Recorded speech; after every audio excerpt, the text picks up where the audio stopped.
Master Bálint Laczkó's doctoral defense today, 19th of August 2026. On the 23rd of February 2026, Master Bálint Laczkó submitted the thesis entitled Instrumental Image Sonification and sought leave to present it for the degree of philosophiae doctor of this university. On the recommendation of the Department of Musicology, the Faculty of Humanities appointed the following evaluation committee. Dr. Anna Shambo-Zedo, Queen Mary University. Professor Paul Vickers, Northumbria University. And Professor Stefano Fasciani, University of Oslo. And Professor Stefano Fasciani has served as a coordinator of the committee. On the 3rd of June 2026, the evaluation committee reported that it had found the thesis worthy of being defended at a public defense for the degree of philosophiae doctor. And now, today, the candidate will give a prescribed trial lecture on the following topic: the aesthetic of objectivity, navigating the divide between scientific and artistic sonification. So good luck, Bálint, and welcome to enter the stage.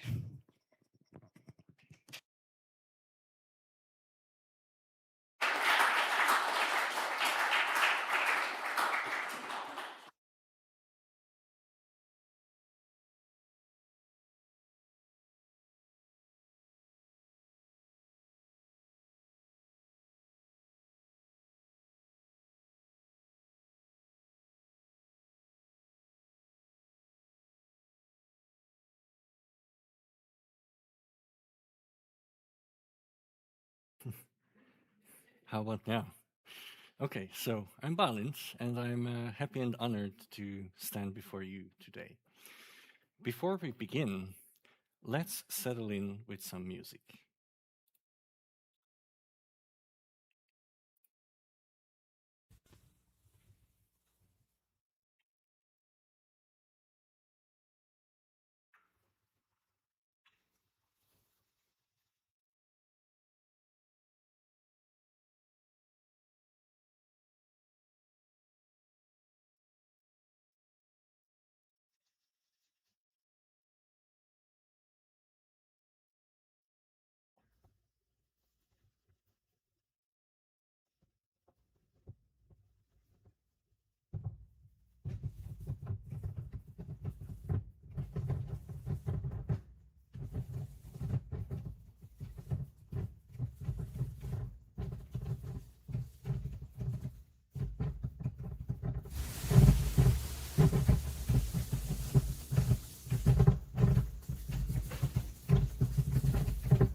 This was an excerpt from Alvin Lucier's Music for Solo Performer, a piece where he controls an ensemble of percussion instruments with his brain waves in real time in 1976. I found that this piece is a fitting appetizer for the topic I will present to you today. This event marks the end of a 3.5-year-long adventure. I started this adventure identifying as an artist and music technologist, and now I am more and more identifying as a scientist as well. My identity became a lot more interdisciplinary than before. I cannot fully identify with just the artist, technologist, programmer, or scientist label anymore, but I still have all of these as part of me. Strangely, this is going to be one of the main motifs in this lecture, which is really about the history of sonification as a field. The title of the lecture is The Aesthetic of Objectivity, Navigating the Divide between Scientific and Artistic Sonification. I will present concurrent, sometimes opposing views about what sonification is, what music is, and even more uncomfortable issues such as the concepts of aesthetics or objectivity. I cannot offer you simple answers to these questions, but perhaps in the end, you will be left with more interesting questions and a high-level overview of sonification as a field. Now, what is sonification? On a high level, it is the translation, the transformation, or the mapping of data to sound. But this definition is quite vague. It does not answer what data is transformed into what kind of sound, how is it transformed, and why, and to whom.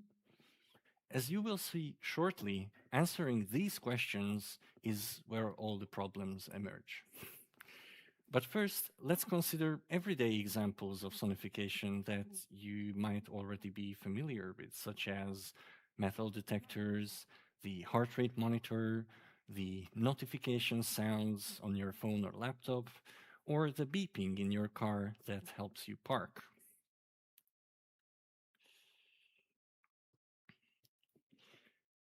Here is an example of a metal detector in use. All right, I got a 65, 66. If I see it, oh no, that's just a shell. All right, so we got.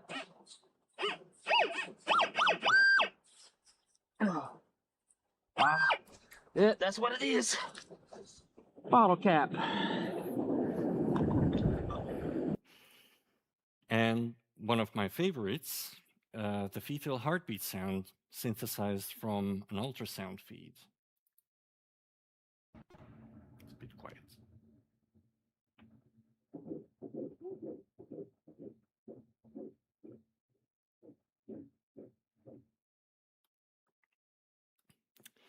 But these are also sonifications.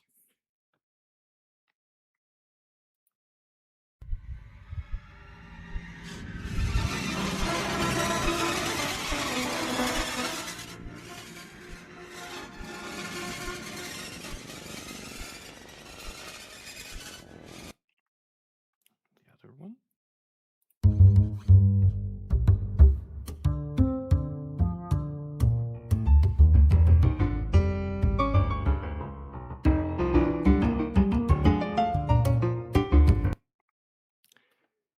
In fact, these two sonify the exact same data, and they are also presented as pieces of music.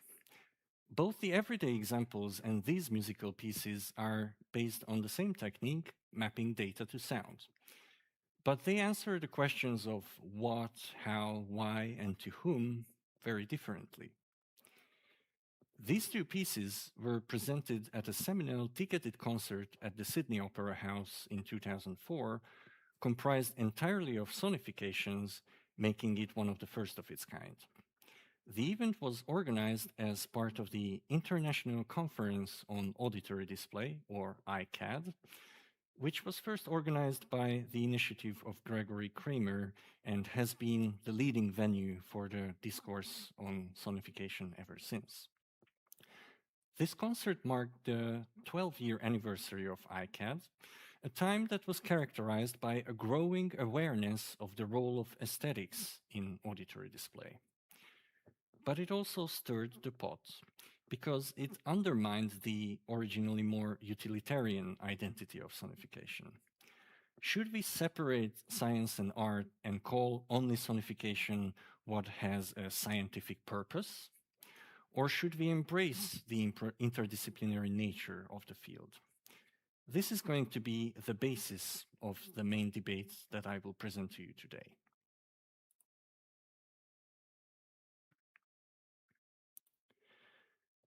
Perhaps nothing indicates the identity crisis of sonification as a field more than how many different definitions have been proposed over its history, as shown by this figure by Lindborg et al.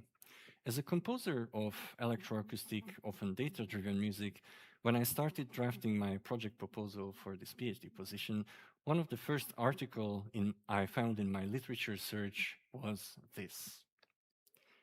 Is sonification doomed to fail? Asks the title of the article written by John Neuhoff, one of the founding fathers of sonification as a discipline. The article was presented at ICAD 2019, which was 2 years before I applied, so fairly recent at the time. In there, he points out how in the more than 20 years of the history of auditory display, the greatly anticipated breakthrough of sonification that would lead to its mass adoption has not happened. He identifies the reasons for this in 4 persistent challenges. First, that visual perception is more accurate than audition. Second, that auditory perception is highly individual. Third, that acoustic dimensions of sound, such as pitch, loudness, and timbre, are entangled in our perception. And 4, the musical nature of sonification designers, as he says, where he essentially blames the interdisciplinarity of the field mixing science and art. He advocates for a bifurcation of sonification, stating that the line between science and art is not a line at all. He proposes that design projects should aim for either scientific legitimacy or artistic valor, where in the latter case would also mean abandoning the faithfulness to the sonified data source. He says science and art have different goals, and sonification practitioners should avoid the muddled middle in between. Carla Scalati, a similarly foundational figure in the history of sonification, being the one who offered its first working definition of it, published a similarly provocatively titled book chapter in 2018, 1 year before Neuhoff's article. The title is especially provocative, given that it is in the Oxford Handbook of Algorithmic Music, which is a genre of music defined by techniques that are very similar to sonification. In Scalati's definition, the purpose of sonification is embedded, being the representation of the underlying data source. She argues that if this representation is not apparent in the sounding results, even if the technical procedure is the same, it should not be called sonification. She adds, it is the best interest of both practitioners of both music composition and data sonification to maintain a distinction between the two fields. In her view, sonification's purpose is to understand data and therefore be a scientific method, whereas the purpose of music is to provide a flow of experience or thought to the listener, often with the intent to surprise, counter expectations, or challenge the status quo. She offers guidelines for how to separate sonification from music, which include avoiding imitative sounds or musical references in sonifications, not dumbing down sonifications to get pleasant sounds at the expense of potential data resolution, and encourage listening to the data itself. She says, in an ideal scenario, the sound of sonification fades into the background, leaving only the structure of the underlying model, whereas in music, the sound and the structure merge, and it is the underlying stream of felt experience, thought, that becomes the sole focus of attention. She also suggests that concerts at sonification conferences should rather be called listening sessions to avoid connotations with music. To sum up, Scalati strives for sonification becoming a scientific method, which very much reflects the original aspiration of the field when it was founded. Hermann proposes 4 criteria for the definition of sonification in his seminal article in 2008. The criteria are as follows. The sonified sound should reflect objective relations in the data. The transformation from data to sound should be systematic, reproducible, and repeatable with the same or different data, or in other words, generalizable. He states his main objective with proposing these criteria is to lay the ground for sonification as a legitimate scientific method, and similarly to Scarlatti 10 years later, he argues that artistic sonification should rather be called data-inspired music.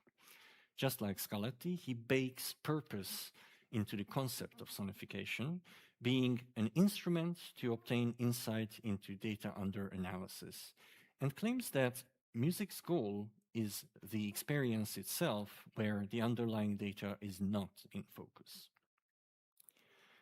But now let's ponder a bit on what reflecting of the objective relations in the data, the first criterion, really implies. In her seminal 2012 article, Alexandra Supper, a social scientist investigating the field of sonification and ICAD as a community, highlights how different notions of objectivity coexist in the field of sonification and takes a constructivist perspective, suggesting that what is accepted as legitimate science is a product of negotiation. She refers to a book entitled Objectivity by Daston and Gallison, which portrays the concept of objectivity as a historically constructed and mutable thing.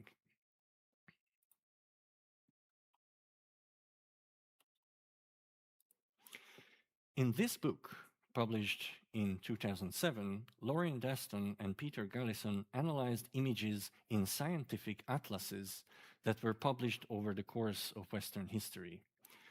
Through these images, they trace the historical construction of scientific objectivity as a concept and show how epistemic values of science have changed over the centuries. They focus on 3 emerging characterizations of objectivity. The first one they call truth to nature, the paradigm that has defined much of the images in the atlases up until the late 19th century. The goal of truth to nature is to abstract away from the individual idiosyncrasies and imperfections of any given specimen and synthesize the ideal representation that carries the typical features of the species while not necessarily representing any concrete specimen. Their go-to examples to the truth to nature aesthetics are depiction of plants commonly found in botanical atlases, oftentimes even today. For truth to nature, scientists were expected to subjectively interpret their observations to create a representation of the typical or the ideal. From the late 19th century, a new aesthetic of objectivity was on the rise, which Daston and Gallison call mechanical objectivity. Practitioners of this paradigm rejected the subjectivity of the human observer, the hallmark of truth to nature, as being morally problematic. Instead, they wanted to focus on the actual specimen with all its peculiarities and asymmetries in an attempt to capture nature with as little human intervention as possible. Let nature speak for itself, they would claim. Images that belong to mechanical objectivity are typically photographs or micrographs, such as the little snowflake that you see here. Illustrators subscribing to mechanical objectivity viewed the images produced by machines as being uncontaminated by human influence. Alongside the coexisting paradigms of truth to nature and mechanical objectivity, a new paradigm has entered the scene in the 20th century, which Daston and Gallison label trained judgment. In this new paradigm, subjective human interpretation and intervention was permissible again, but not to create an ideal, but rather to detect patterns in large amount of data. Practitioners of trained judgments are specialists who can distinguish between the relevant and the irrelevant and enhance their visualizations, such as this image of the sun's magnetic field, to better display features of interest and smooth away machine artifacts. Based on her interviews with key figures of the sonification field, as well as scientists from the outside, such as geologists or astrophysicists, Alexandra Supper observed a contested objectivity of sonification. Scientists would often use sonification for public engagement, but insist that it has nothing to do with their real research, merely being a helpful gimmick. The fact that sonifications are used but at the same time disavowed reinforce the historically constructed view of vision being rational and objective, and audition being associated with the emotional and subjective, which also reflects on Neuhoff's argument of vision being a more precise sensory modality for data display. Supper uncovers the debates within the ICAT community about how to establish the scientific legitimacy and objectivity of sonification. She condensed her observations into two categories, which she labeled as correlation coefficients and trained ears. Researchers of the former group emphasized the requirement of user evaluation for sonification publications. With the quantification of user performance and measuring statistical significance, researchers of this group aim to counter the claim that hearing is subjective. Other researchers in the field, however, have criticized the obsession with quantified evaluation as being absurd, pointing out that contributions without evaluation might still be inspiring to the community, and that such quantified tests can be trivial or less appropriate in some scenarios. Such critiques belonged to the group labeled trained ears. It is important to emphasize that this group still strives for a scientific legitimacy of sonification, but as an alternative to quantified user tests, they advocate for trusting the subjective decisions based on trained ears and expertise. They argue that the ability to understand the underlying sonified data structure should come from the design offering multiple sonic views. Notice the visual metaphor. Simply said, the correlation coefficients group advocates for many people listening to the same sonification to evaluate a design's potential, while the trained ears group prefers the same person listening to many sonifications produced by the same system. Supper points out that the two views can peacefully coexist, and that both positions can be explained by different research questions, intended users, or the disciplinary background of the researchers themselves.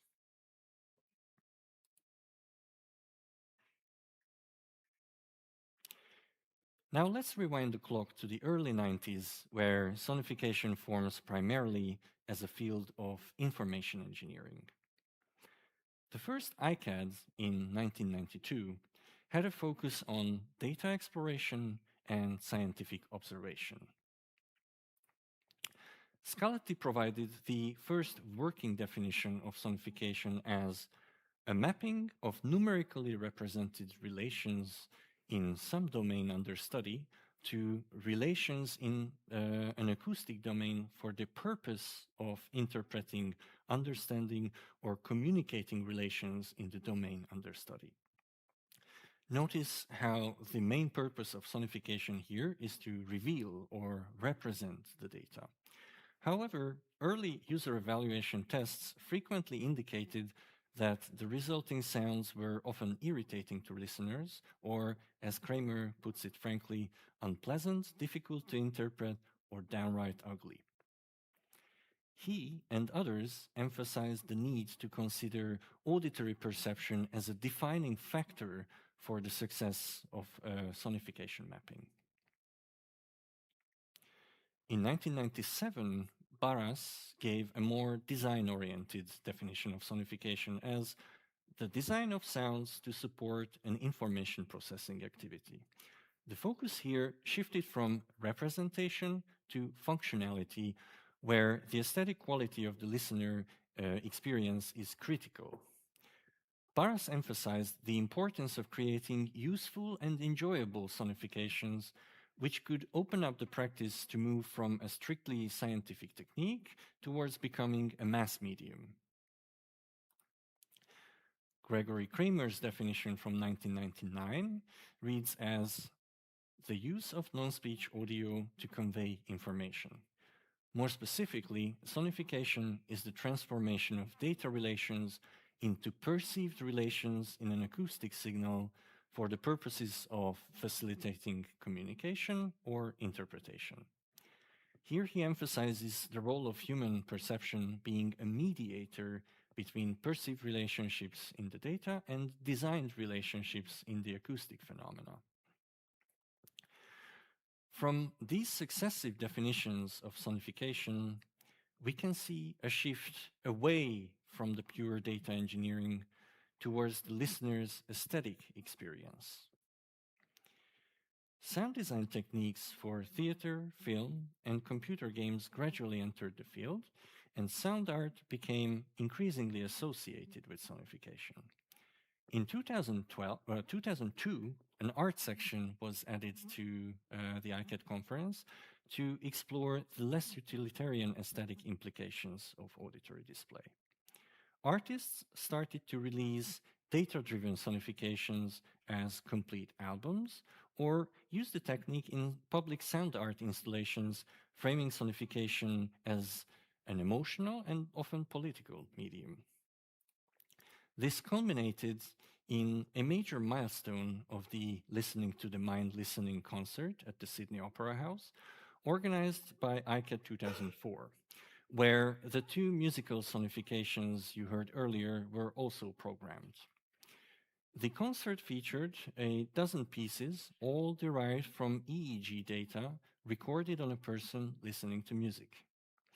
Practitioners reflected that sonification could be both musically satisfying and strictly data-driven, that sonification could be a musical experience in and of itself. This process, however, did not come without tension. Some would claim that sonifications were inherently aesthetic, while others claimed that a strict deterministic mapping goes against musical interest. Nevertheless, dedicated sessions on the aesthetics of auditory displays became a fixture in the conference's program. Clearly, there was an increasing interest in the aesthetic dimensions of sonification, but at the same time, it became increasingly difficult to distinguish sonification from other practices such as algorithmic music. This was another tension that Hermann aimed to relax with his 4 criteria of sonification that I mentioned earlier, to clarify a distinction between sonification as a scientific method and music. Vickers and Hogg went the opposite direction and made a provocative assertion that bound sonification and music together, not to claim an ontological truth, but to foreground a debate that has simmered since the first ICAD in 1992, as Vickers later writes. In 2006, Vickers and Hogg published their proposed framework, the aesthetic perspective space. In this circular or spherical space, the authors identified an axis from ars informatica, or sonification, to ars musica, and an orthogonal axis that marked the continuum from abstract to concrete.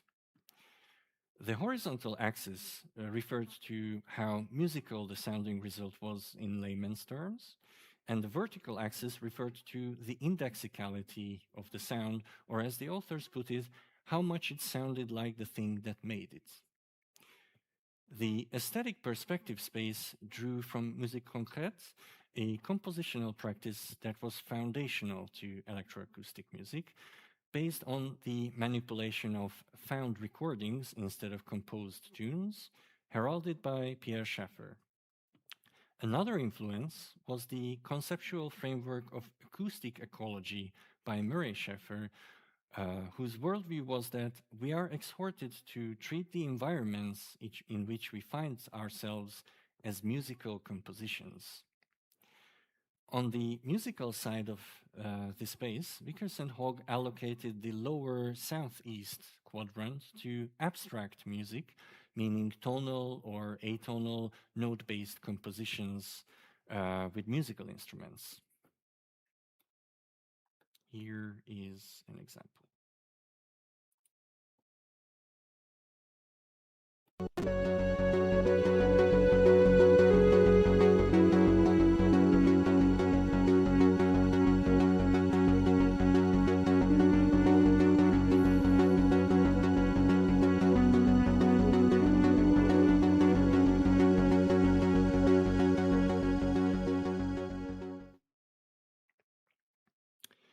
And the northeast quadrant to music concrete, which is based on found recordings. I dared to include an excerpt from Pierre Schaeffer's Étude de bruit here, which means noise studies.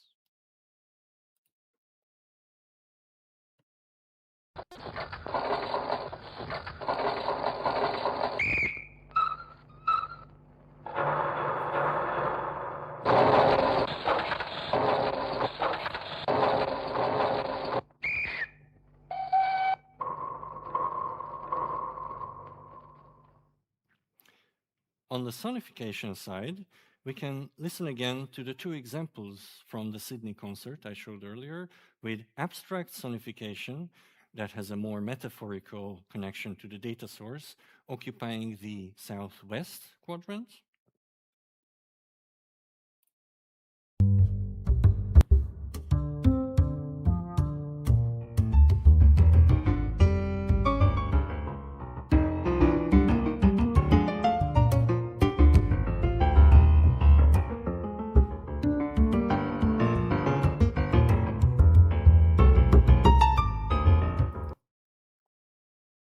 And concrete sonification, characterized by a more direct mapping and therefore a higher indexicality.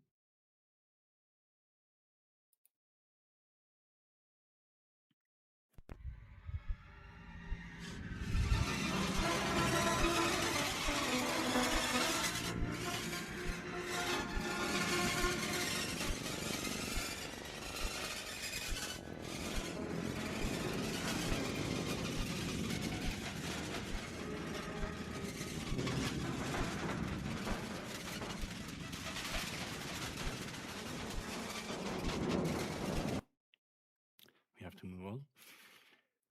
The aesthetic perspective space positions sonification as a more interdisciplinary practice than merely a scientific method, merging the aesthetic heritage of Western electroacoustic music tradition with sonification.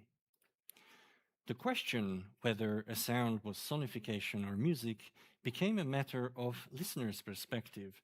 Any sonification could be listened to as music, and according to Vickers and Hogg, any music could be viewed as a sonification of the performer's and composer's intention.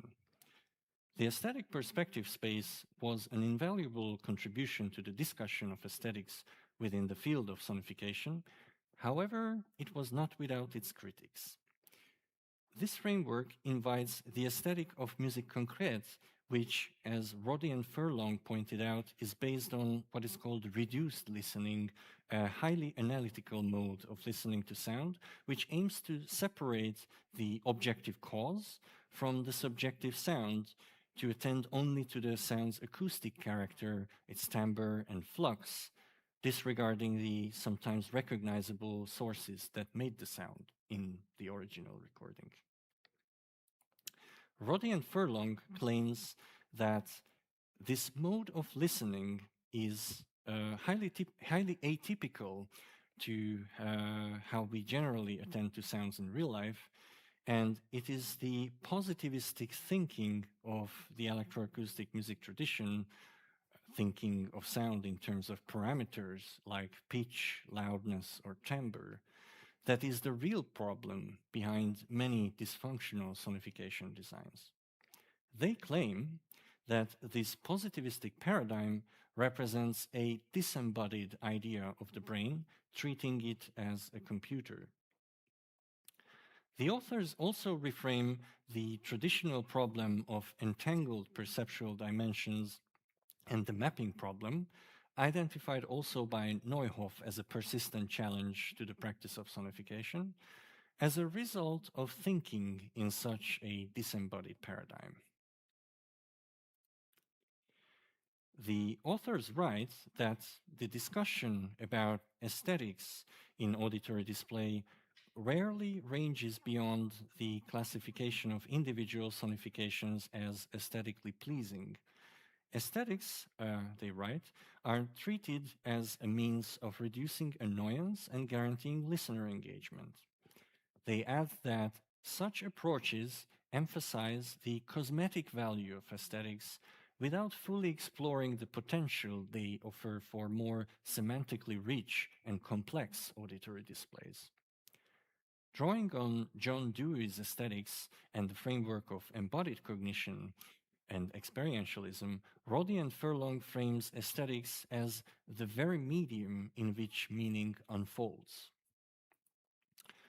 According to the framework of embodied cognition, our brains make sense of the world using embodied schemata, Gestalt-like mental frameworks we develop in early infancy through physical experience, like moving up, down, sensing near, far, crossing boundaries, or traveling a source path goal trajectory. Roddy and Furlong advocate for the aesthetics of auditory display to be based on semantic listening, attributed to Michel Chion, in which the ear extracts coded information from a sound and which does not focus on individual acoustic dimensions but processes sound in context. Sonification designers, therefore, should abandon acoustic parameters and instead map data to dimensions within an embodied schema. They give an example of rainfall data sonification, where they use a parameterized auditory icon, that is the actual sound of rain, and map the probability of rainfall to the near-far schema. The higher the probability, the physically closer the rain sounds to the listener.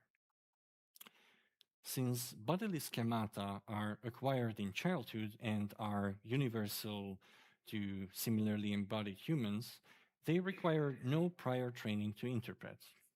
Roddy and Furlong suggests that basing the aesthetics of auditory display on the embodied cognition framework can lend itself to a democratized aesthetics, making for more widely useful auditory displays.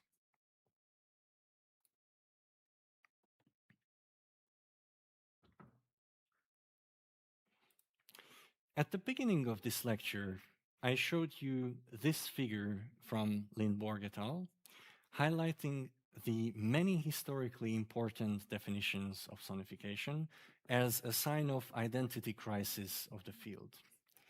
In the previous act, I presented some of the key processes, definitions, and aesthetic frameworks that emerge throughout the history of sonification. This tally was, however, nowhere near exhaustive, as the discussion of aesthetics in auditory display has continued to develop in the recent years as well. What I attempted to emphasize is how navigating between scientific and artistic sonification, or identifying the role of aesthetics in the field, has been the subject of an active discussion, sometimes featuring fundamentally opposing positions. Recently, however, the perhaps previously perceived divide between the scientific and artistic practice of sonification has given way to generally more optimism about the field's interdisciplinary identity. In 2020, Liu and Lindborg has put forth the most inclusive definition of sonification so far that embraces this interdisciplinarity. They write, sonification is any technique that translates data into non-speech sound with a systematic, describable, and reproducible method to reveal or facilitate communication, interpretation, or discovery of meaning that is latent in the data, having a practical, artistic, or scientific purpose. This definition is the first one that explicitly includes art as one of the potential applications of sonification. In their 2024 article, Lindborg et al. Offer the figure that you see here as an illustration of the many perspective shifts that took place in the field. The colored bars above the timeline visualize a semantic analysis conducted on specific keywords such as data, communicative intention, or listening within the sonification definitions we discussed, and a couple more which you also see here. The illustration highlights how, quote, historical definitions of data sonification oscillate between two poles. One that sees data as objective entities whose properties are systematically mapped to specific acoustic parameters, marked by brown and yellow, and one that emphasizes the communicative intention of the designer and the central role of the audience building knowledge through listening, marked by shades of green. The second illustration Lindborg et al. Offer situates sonification within a network of related concepts generated by C-Alsology, a web application that allows the visual exploration of the semantic area related to any Wikipedia page based on the C-Also links. It shows, the authors write, how the search entry sonification is positioned indirectly as a sort of middle ground between sound art and music computing, while having direct links to scientific visualization and acoustics, and to more obscure entries such as transmission arts and Emily Howell, the name of David Cope's AI-inspired composition system. As Lindborg et al. Point out, the graph highlights the tension between hard science or utilitarianism and humanism or hedonism, a dichotomy that is found in the definitions of data sonification within the academic community. Finally, I want to leave you with a link to the Data Sonification Archive, a crowdsourced web platform that collects and categorizes currently 530 sonification projects with goals such as research, data analysis, monitoring, accessibility, forensics, but also art, education, public engagement, and data journalism. The projects are also categorized into 23 topics, ranging from earth science and chemistry to politics and social media, which you can also explore easily through the built-in search filters. The archive is curated by Sara Lenzi and Paolo Ciuccarelli from the Center for Design, Northeastern University, with the assistance of Hojiang Liu from the University of Texas at Austin. Sonification is, at its core, a technical practice of mapping data to sound. Over more than 3 decades, this technical practice has navigated its way into a flourishing interdisciplinary field of science and art, helping us to understand the world and appreciate its beauty. Thank you.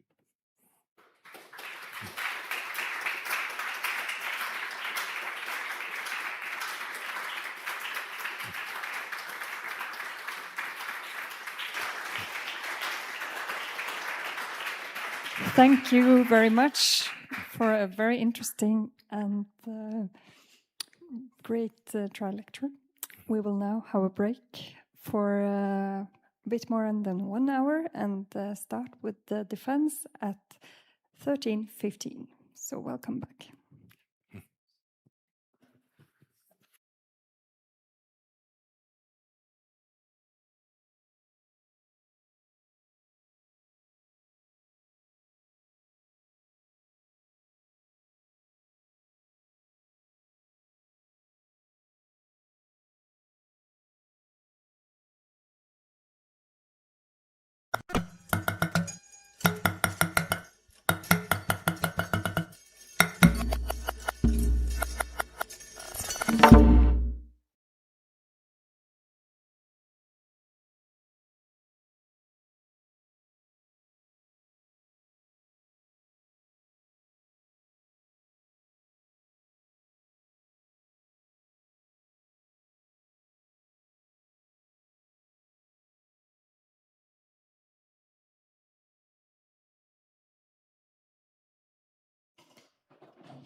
And welcome to Master Bálint Laczkó's doctoral defense today, 19th of August, 2026. On the 23rd of February 2026, Master Bálint Laczkó submitted the thesis entitled Instrumental Image Sonification and sought leave to present it for the degree of Philosophiae Doctor of this university. On the recommendation of the Department of Musicology, the Faculty of Humanities appointed the following evaluation committee. Dr. Anna Sambo-Zedo from Queen Mary University, and Professor Paul Vickers from Northumbria University, and Professor Stefano Fasciani from the University of Oslo. And Professor Stefano Fasciani has served as a coordinator of the committee. On the 3rd of June 2026, the evaluation committee reported that it had found the thesis worthy of being defended as a public defense for the degree of Philosophiae Doctor. And earlier today, the candidate gave the prescribed trial lecture on the topic, The Aesthetic of Objectivity, Navigating the Divide Between Scientific and Artistic Sonification. The trial lecture has been found satisfactory by the evaluation committee.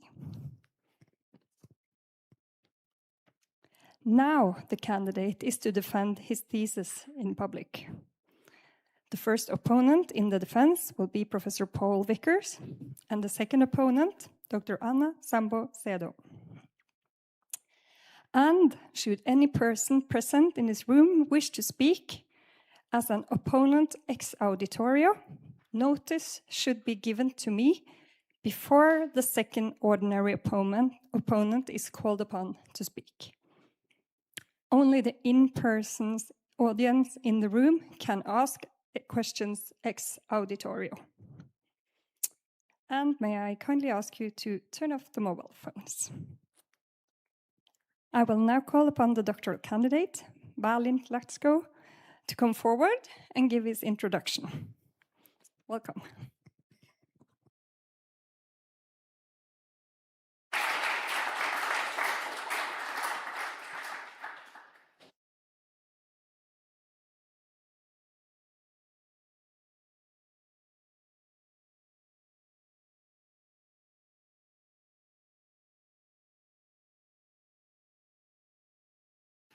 I think it's better now. Yes. In the next 20 minutes, I will present my thesis entitled Instrumental Image Sonification Towards an Accessible and Reliable Method for Life Science and Sonic Design. My supervisors were Alexander Revsumi-Jensenius and Maria Rognes. Here is an outline of what I will cover. First, I introduce image sonification, my research questions, and the research context. Then I will summarize the papers attached to this thesis, and finally I will give a brief discussion of the results. What is sonification? If you have been in the previous lecture, this might be familiar. Sonification on a high level is translating, transforming, or mapping data to sound. Everyday examples include metal detectors, the heart rate monitor, car parking assistance, or phone or computers notifications, which you were asked to silence now. There are many current definitions depending on the purpose of sonification, such as scientific research, public engagement and education, or art. In this thesis, however, I crafted my own definition, which is sonification is the systematic transfer of data relationships to perceived auditory relationships via a mapping between data features and audio features. This definition intentionally does not include any prescribed purpose, framing sonification as a technique that is invariant of the application, such as research or art. You can think of sonification as a sister of visualization. The goal in both cases is to take digital representations of real-world phenomena and display to our senses, our eyes and our ears. So why should we sonify images? What problems can we solve with turning images to sound that we cannot solve with visualization? Think of the role of imaging. It is central to life science research, from medical diagnostics to cell biology. Techniques such as the X-rays or microscopy allowed us to see phenomena that we couldn't before. While the widespread availability of imaging has enabled numerous discoveries, it has also led to an explosion of image data, causing problems such as visual overload. Consider a radiologist who has to look at hundreds of images a day. Image sonification offers potential solutions to such problems by allowing us to interpret images by listening. What are the challenges of sonification? There are two theoretical challenges. The first is representation. Physical phenomena must be quantified and structured into analyzable data features. The challenge lies in selecting, extracting, and dimensionally reducing these features to capture the true structural patterns of the phenomena without obscuring critical variances or introducing artifacts. Once we have digital representations, the next theoretical challenge is mapping. Human cognition did not evolve to interpret abstract mathematical mappings. Since data displays are accessed via the human sensory apparatus, the challenge is to design transfer functions that adapt to human perception. Beyond the theoretical challenges, the field of sonification has met three compounding practical issues. The first one is fragmentation. There are no widely adopted tools for image sonification, so new research projects often implement designs from scratch, which limits the reproducibility and method sharing within the field. The second issue is non-proportionality. This is essentially the realization of the mapping problem I just mentioned. When we use sonification to interpret or explore a dataset, we do so based on what we hear. For example, I should be able to tell, based on what I hear, that A is about twice as far from B as A is from C, if these are three data points represented by three sounds. The problem is that in the dominant sonification paradigm, parameter mapping sonification, we map data features to input parameters of a synthesizer that makes sound. But nothing guarantees that changes in synthesizer parameters will be proportional to perceived auditory changes in the synthesized sound, which means the similarities and differences we hear may not correspond to anything in the source data. This is what I refer to as the non-proportionality issue. The third practical issue is human bias. This relates to the issue of representation I mentioned earlier. High-level features, such as the position of an object, have to be extracted from the pixels, which alone lack descriptive power. Imaging-driven research fields often rely on so-called handcrafted features, where the decisions of what features to extract are based on inductive biases that originate from a practice surrounding the data rather than the data itself. There may be no apparent connection between features such as the mean and variance of pixel intensities and biological phenomena such as the malignancy of a tissue sample. The main objective of my research was to address these theoretical and practical challenges and thereby make image sonification an accessible and reliable instrument for scientific research in sonic design. To achieve this main objective, I focused on 3 research questions.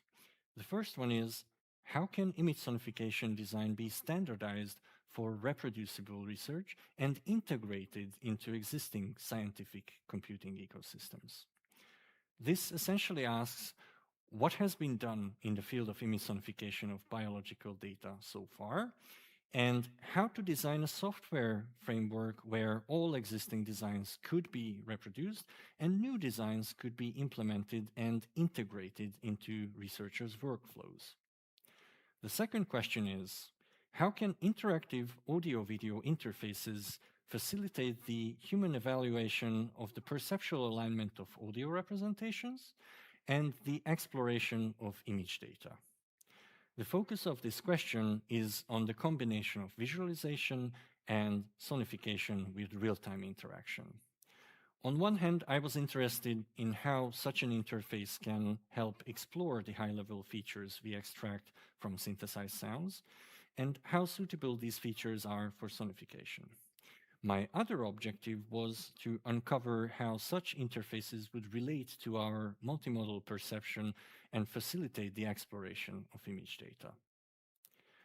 The third question is, how can machine learning methods address the limitations of human bias and non-proportionality in image sonification? This question investigates the application of machine learning methods, specifically deep representation learning, to image sonification. How learning patterns directly from the data could mitigate the reliance of human bias, both in feature extraction and in mapping. The scope of my research is scientific image sonification of biological data. During the research period, I participated in the virtual convergence environment Algorithm, in which I collaborated with researchers from the field of biology, applied mathematics, and machine learning. The core objective of Algorithm is to understand the role of autophagy, a cellular waste recycling system that is essential for healthy aging. Being part of Algorithm was essential to ground my research, since I could learn about how imaging-based biology research is conducted, discuss researchers' workflows, get feedback on my designs, and be able to prototype with real microscopy image data straight from the lab. This concludes the introduction. Now I will present the summary of the 4 research papers in the dissertation.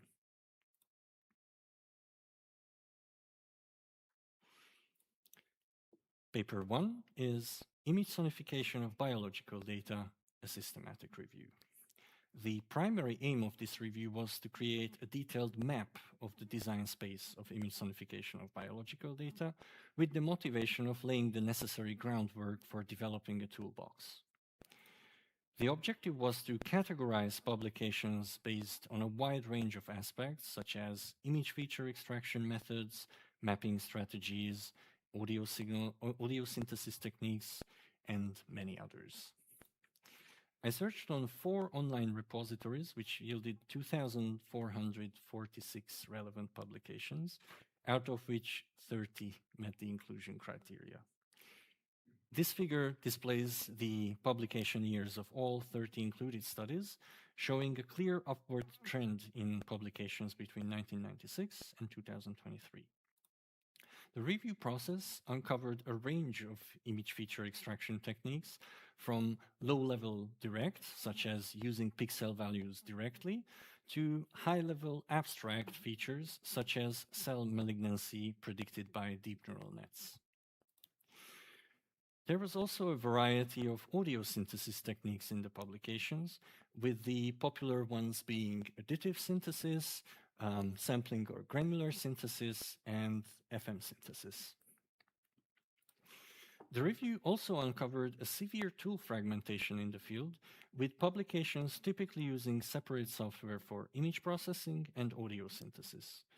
Finally, the review process identified a gap in the application of machine learning to image sonification, the absence of unsupervised mapping systems.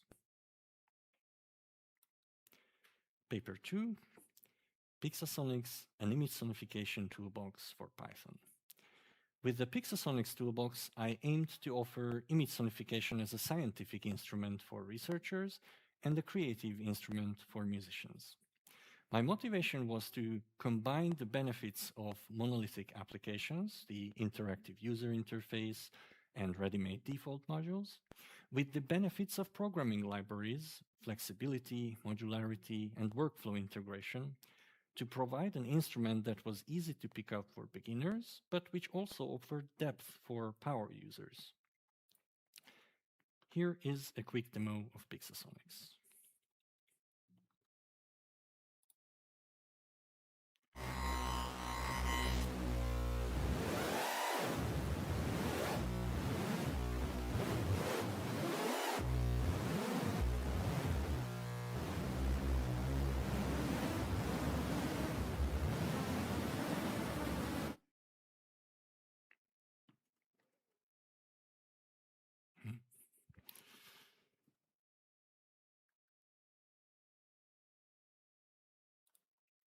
Here I showcased how a tool lets me explore an image stack provided by Autorhythm, and just by listening find a small cell that is not visible on the first time point, and then verify my find through visualization.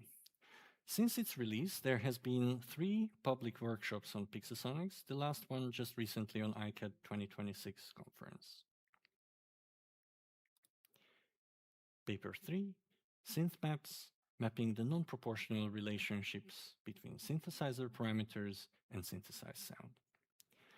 The initial aim of designing synth maps was to create an interactive instrument to explore a synthesis architecture as a timbre space and to present it as a method for qualitatively evaluating the perceptual validity of various audio representations.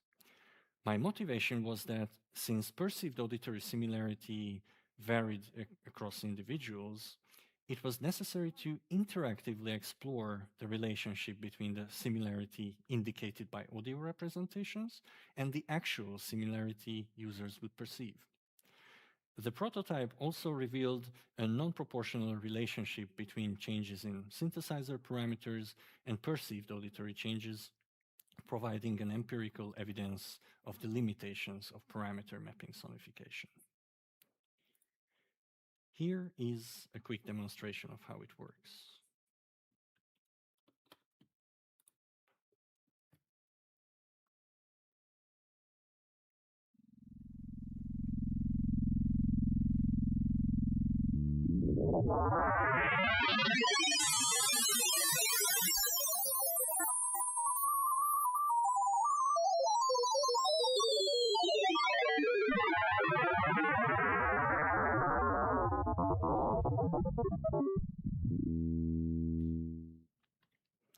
Okay.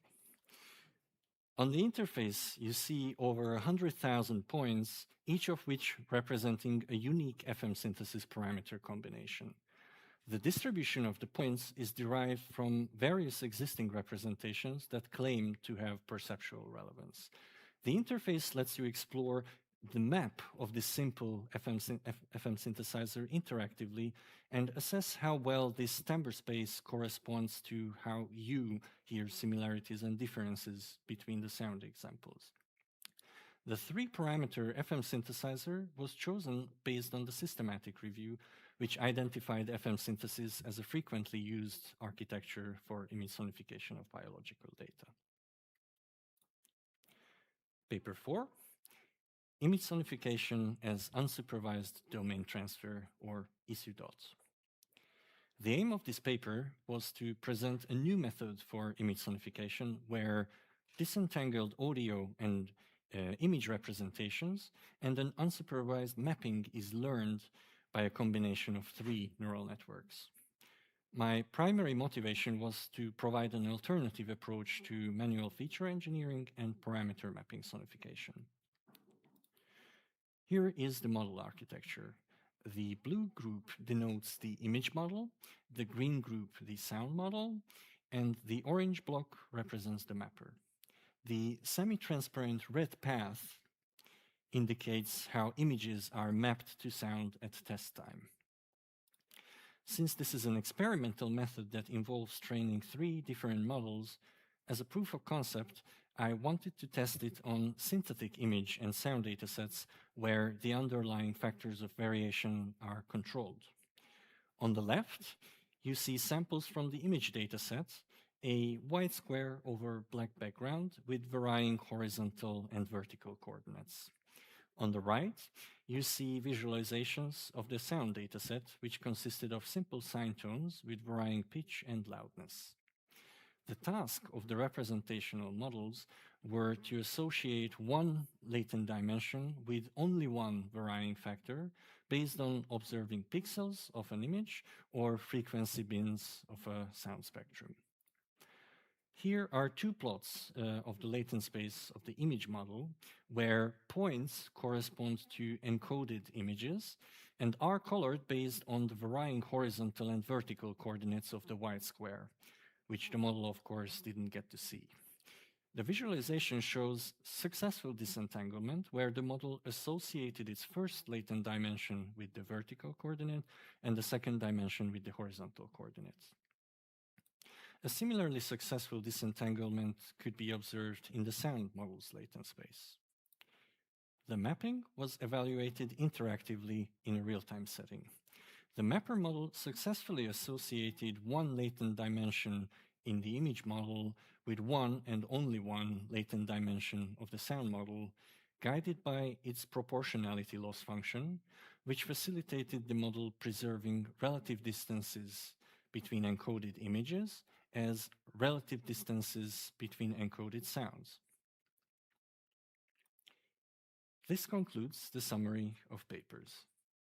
Finally, I will briefly discuss the results, starting with addressing the research questions of the thesis.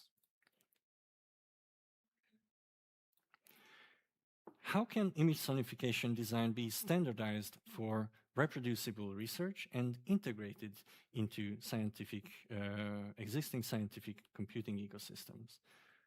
Standardization first requires surveying the field's diversity through the systematic review. The design of Pixasonics was guided by these insights and achieved standardization not by imposing a monolithic application, but by providing a modular framework. Reproducibility is central to the toolbox's architecture. Beyond being open source, which allows for implementation verification and version comparison, Pixasonics ensures consistency through a cross-platform design. Regarding integration into scientific ecosystems, the strategic decision to build Pixasonics in Python aligns it with the dominant environment for data analysis. Ultimately, the extensibility of the toolbox enables Pixasonics to be deeply integrated into any custom data analysis pipeline, positioning image sonification as a seamless component of the broader scientific computing workflow. How can interactive audio-video interfaces facilitate the human evaluation of perceptual alignment of audio representations and the exploration of image data? Static distance metrics in audio representations often fail to capture the nuances of human auditory perception.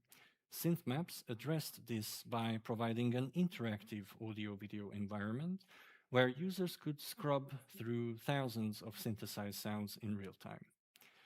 This high-density auditory feedback, coupled with a visual scatter plot, allowed users to listen through a dataset's topology and qualitatively verify whether the visualized distances corresponded to perceived sonic transformations.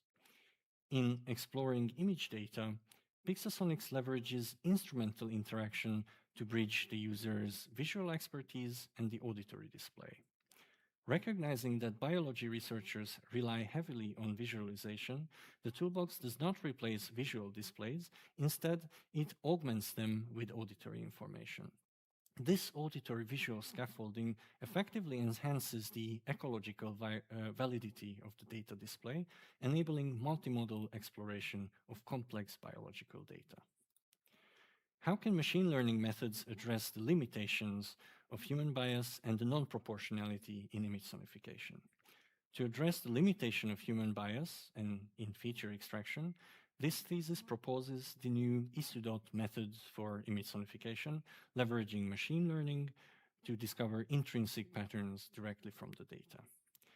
Recognizing that synthesis parameters often exhibit a non-proportional relationship with perceived sound, as identified in paper 3, ISUDOT targets the audio model's latent space, a proxy for perceptual similarity, as the destination for the mapping. While this thesis establishes the theory and tools necessary for accessible and reliable image sonification, the ecological validation through case studies and formal user evaluations remains a direction for future research. The lack of case studies stems from the thesis's main objective. The systematic literature review seemed to confirm my hypothesis that having a standardized image sonification toolbox and new methods to improve the perceptual alignment in image sonification were needed more than additional case studies reinforcing or repeating the heuristics behind existing methods, such as parameter mapping, with one-time custom implementations that would be hard to share or reuse. That said, my results are limited to designing the tools and methods whose real utility remains to be seen and heard. There are many additional limitations corresponding to each paper I presented here, and I elaborate on these limitations in the discussion chapter of the thesis. There are two main directions I see for future research. The first one is the technical expansion of the developed artifacts, simply said, continuing their development and documentation. But perhaps the more pressing direction for future research is validation. The tools and instruments are there. Now we need to use and validate them through a range of case studies in which they are applied to novel, real-world image data to address specific life science research questions. Ultimately, to realize the motivation of this thesis, integrating image sonification as a standard instrument in the scientific workflow, future research must maintain direct engagement with the life science community. We need to map the specific analytical needs of researchers to identify precisely where image sonification can solve problems that remain intractable to visualization alone. Thank you.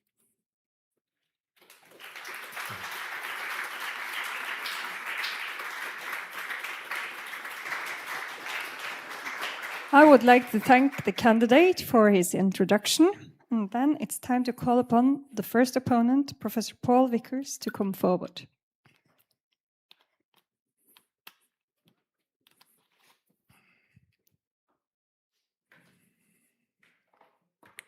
Is that working? That's working, isn't it? While I get set up, I was reminded of that scene in The Last Samurai when Ken Watanabe and Tom Cruise are talking, and Ken Watanabe says he wants them to have a good conversation. Yeah. And really that's what I'm hoping to get out of this. I've got lots of different questions I could ask. Some I will, but really I just want to explore some of the issues, and depending on how the conversation goes, I might not ask some questions. It really depends.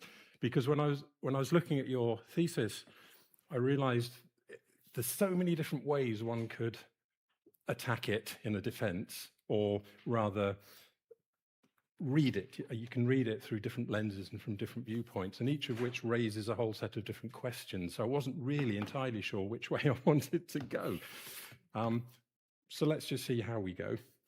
Nothing to worry about. In fact, I'm more worried because I'm not entirely sure what I'm doing at this point. So perhaps that's unusual for the opponent to be more nervous than the candidate. First, though, I'd like to congratulate you on the thesis. Very interesting to read. Pulled together some nice different themes, which you don't always see. and tackle sonification seemingly in an authentic interdisciplinary way, which isn't often done. And the systematic literature review is a real achievement because they're very hard to do and you followed the proper protocol and method. So congratulations on that. This was how I read your thesis, with the main problem being to do with trust in auditory displays is undermined by the non-proportional relationship between the control parameters and perceived sound, limitations in reproducibility, and the inherent bias in human hand-grafted feature extraction. That's gone a bit blurry since I saved the slides, but never mind. That's kind of where I was reading your thesis. That's what caught my eye when I was reading it, and what kind of steered the way I read it. And then some of the proposed novelty here was the requirement of proportionality. That was the big thing that jumped out at me, which you defined as the principle that distances in a data feature space must relate monotonically to perceived auditory distances. So consequently, you define sonification as the systematic transfer of data relationships to perceived auditory relationships via a mapping between data features and audio features. All good stuff. And then the focus of it was image sonification within a scientific domain. And I don't necessarily want to get into the details of the image sonification you did. Maybe want to take a step back and talk about why we would do image sonification. I wrote a little paper in 2005 on auditory graphs. And I observed that often in the sonification literature, what are presented as auditory graphs are in fact sonifications of visual graphs. And so many people do this, and it just occurred to me, why do we do that? Why don't we just go back to the data that the graph was derived from and sonify the data in some way? And I called this is a different use of the term from the way you use it in your thesis. You talk about first and second order sonifications, but not in this way. I've got a different definition. So I would talk about the sonification of the data as a first order sonification, and then the sonification of the visualization of the data as a second order sonification. So I wanted to ask really why is that always a good idea? And I've got an example from my own practice here as a programmer. This is sorry, I'm doing a lot of talking here. I haven't asked you a question yet, but I'm getting there. This is a Jackson program structure diagram of an algorithm that shows the life of a library book. And we can see that a library book has a sequence of cataloging, putting it on the shelf, and then its useful life. And the life is an iteration of loans, and each loan is a sequence of borrow and return. And that goes round and round and round until the book reaches the end of its life. We can also transform that monotonically, as it happens, to a state transition diagram, which captures exactly the same algorithm, but gives us a different view of the algorithm in terms of the way states change in the algorithm. Or we could do it as a directed graph with nodes and edges. And again, that corresponds one-to-one to the first diagram. Now, all of these diagrams are different visualizations of the same underlying thing, which is the algorithm for the life cycle of a book. And then taking from your thesis, we've got visualizations here of biological data. And then my question to you is, are we limiting sonifications to existing visual standards, stereotypes, or biases? What about things like raw MRI data? Because I think you talked about MRIs, and MRIs themselves aren't taking pictures, are they? They're taking differences in the way atoms respond to changes in magnetic fields or something, and then the image is derived from that data. So I just wondered if you could talk to me a little bit about why we would sonify images rather than perhaps complementing the images with the sonification of the data. Yeah. When's that a good thing to do, and when might we want to do something else? Yeah, that's a great question. So I think exactly where I put this figure, I go into actually how I define image as a perhaps mostly in computer science terms. So image for me is a data structure, basically a matrix or a tensor arranged on a rectangular grid or a multidimensional array. So I guess I framed it in a very computer sciencey way. And in that sense, I think there may not be such a harsh divide between what is the image and what is the data. So, for example, I consider MRI volume sonification as image sonification because it's a rectangular multidimensional array. It just happens to have a third dimension, which is the spatial slices. Well, as far as I could try Pixelsonics with MRI data, which was that brain image. That's an open source MRI data repository. The process is essentially the same. Especially with Pixelsonics, you load the rectangularly organized multidimensional array. It's just the third dimension is not denoting colors, but spatial slices, and there is more than 3 of them. In that sense, for me, there is a bit more blurry difference between the data and the image. And there is actually an even more maybe stretched example, which I showed in the trial lecture, is the fetal heart rate sound or heartbeat sound synthesized from the ultrasound feed. I mean, there are many or several ways of doing it, and of course, big companies like Siemens won't exactly tell you how they are doing it. But one of the ways is sonifying the blood flow changes through the umbilical cord. And there, of course, you are not sonifying exactly the pixels that you see on that screen, but as you say, like the data that is before the pixels. Because the pixels, like what you can put on the screen, is not as high resolution as the originally captured data source. But in this view, for me, that is still an image because it's still a rectangular array with height, width, and channels that is being sonified in the end. But I acknowledge that the fetal heartbeat example, to call that image sonification, is a bit pushing it. So it's not the normal, typical case of image sonification. Okay, so I maybe was not understanding what I was reading when you talked about image sonification, because, and actually this is a challenge of interdisciplinary work. I was talking about it over lunch with some of the colleagues, that the word image connotes something to me, and the word image has a different definition for you. And this is one of the challenges of interdisciplinary working. So as we're at that point, let's just deal with that now. You talked about doing interdisciplinary work. How, in my understanding of interdisciplinarity, there's a meeting of disciplines, there's collaborative working, and then each discipline can go away from that work with some reciprocal benefit, having taken something that they learned in that engagement back to their own practice that they hadn't considered before. Did you experience any of that?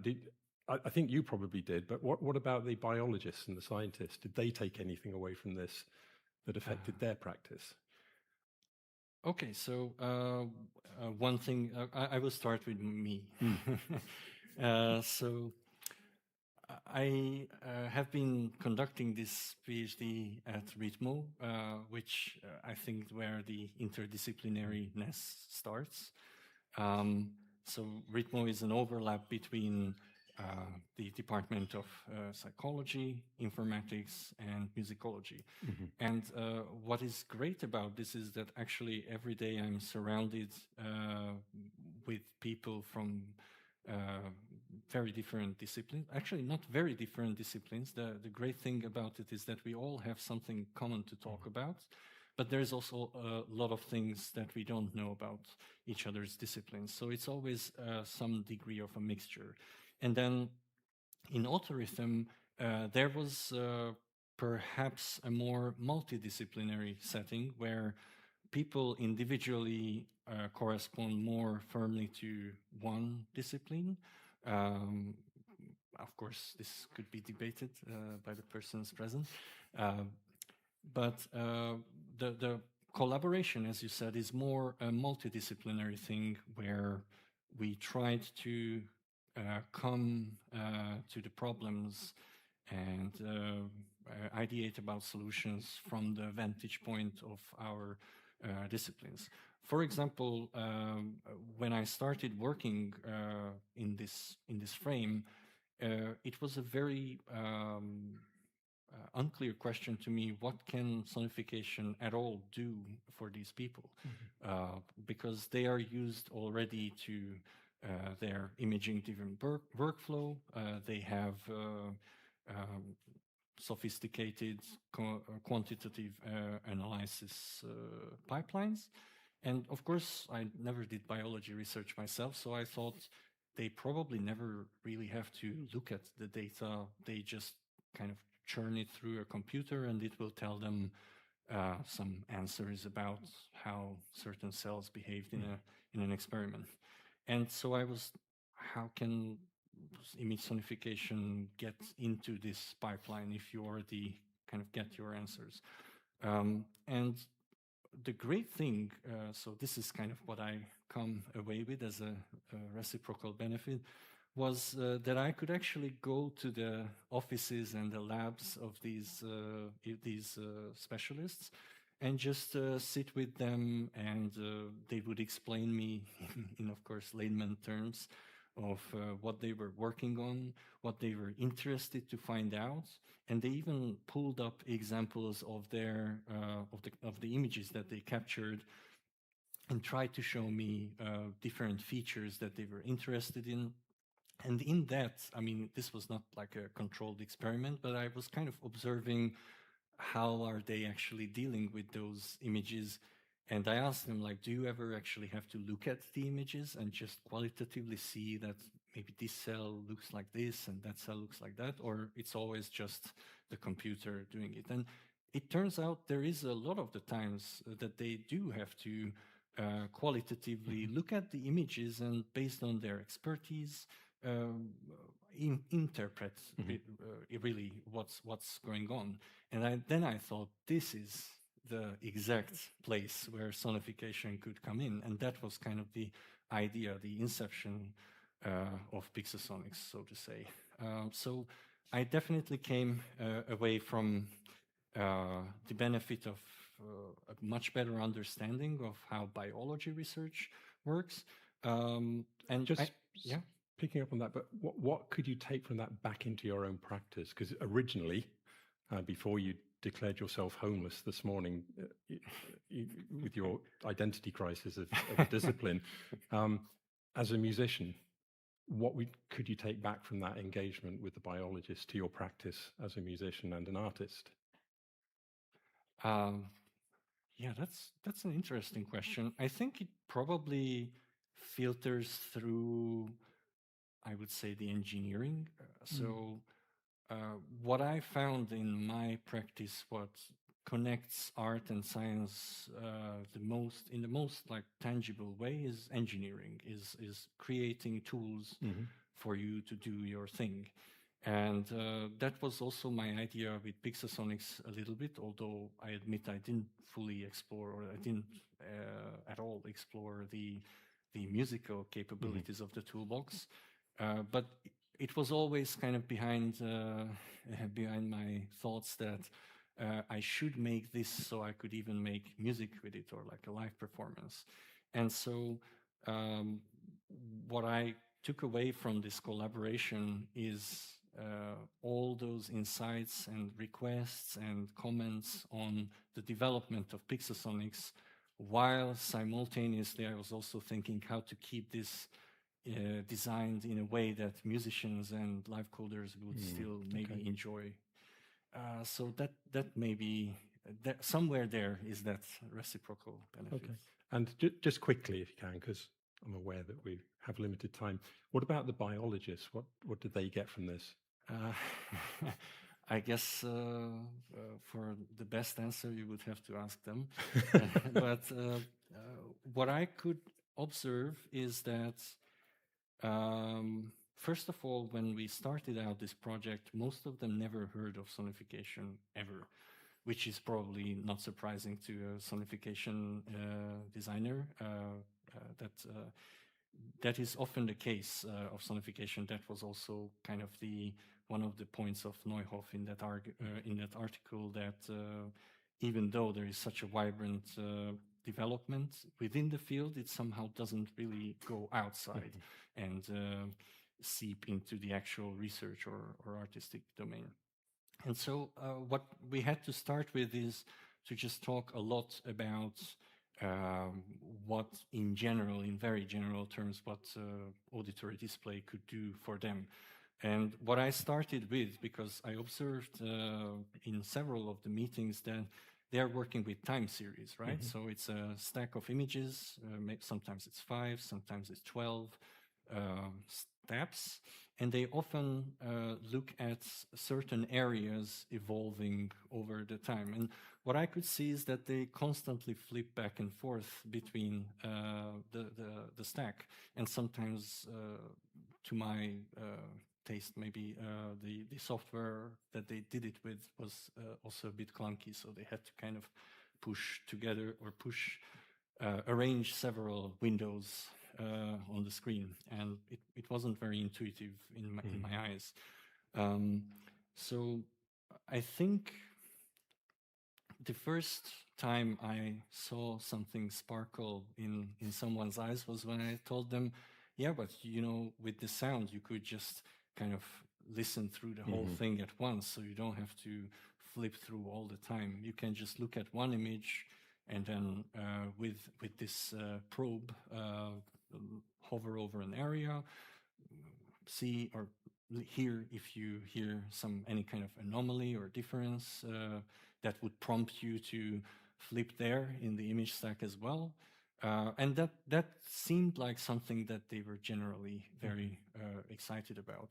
And of course, on the broader level, we didn't actually get the time to really explore what this toolbox could actually do in the actual research that they are conducting. We have 2 particular plans and several other ideas that we will maybe explore in the coming months as concrete projects. But yeah, we are not there yet. Okay, thank you. Any particular challenges that arise when you're doing this kind of meeting of disciplines? Yes, vocabulary was the hardest for me. So, I mean, to be honest, sometimes generally the academic language of science was in the beginning a challenge for me to understand at all, also because English is not my first language. And I was, up until the PhD, in part of a more artistic tribe, which has like a very different vocabulary altogether. So already just transitioning into the scientific realm or becoming a part of the scientific tribe was it had this adjustment phase for me in terms of vocabulary and the kind of phrases or implications, the way people talk, that took some time.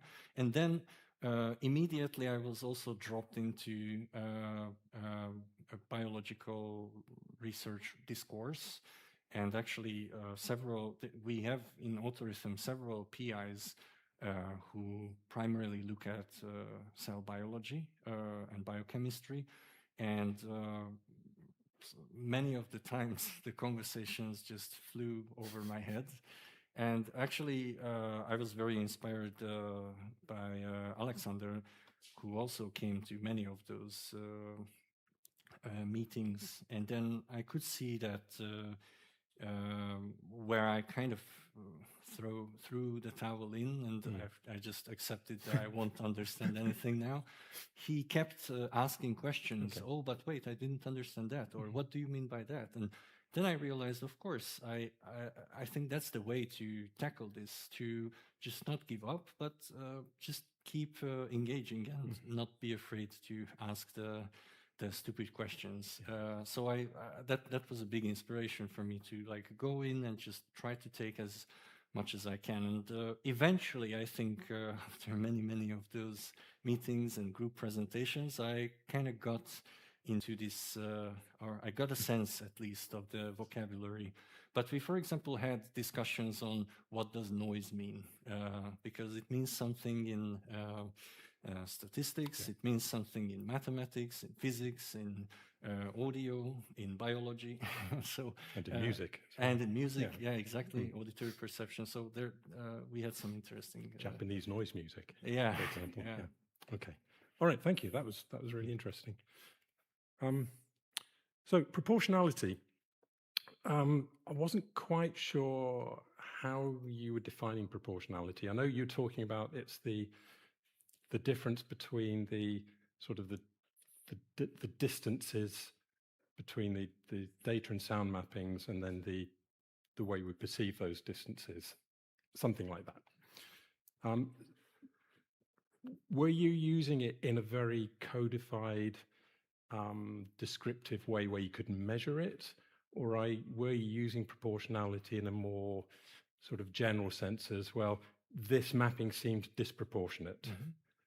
You use the term non-proportionate, Yes. which is why I was asking, because in some places you're writing, I thought actually disproportionate might work better there, as you know, proportionate and disproportionate. And in other places you seem to be talking about a very measurable difference in perceptual distances. So can you just talk me through a little bit more about how you're using proportionality and how, if at all, you're measuring it? Yes.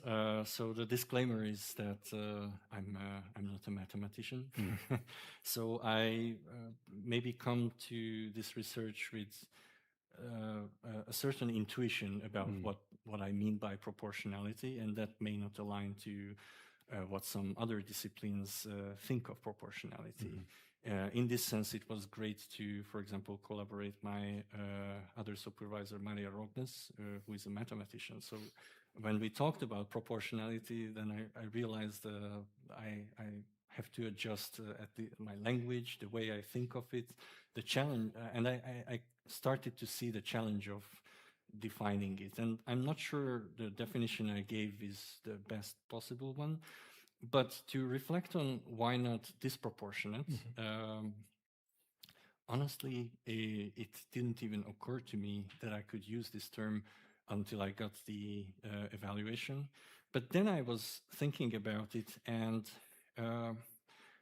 I realized that in the way I'm framing it in maybe a bit computer science heavy framing, those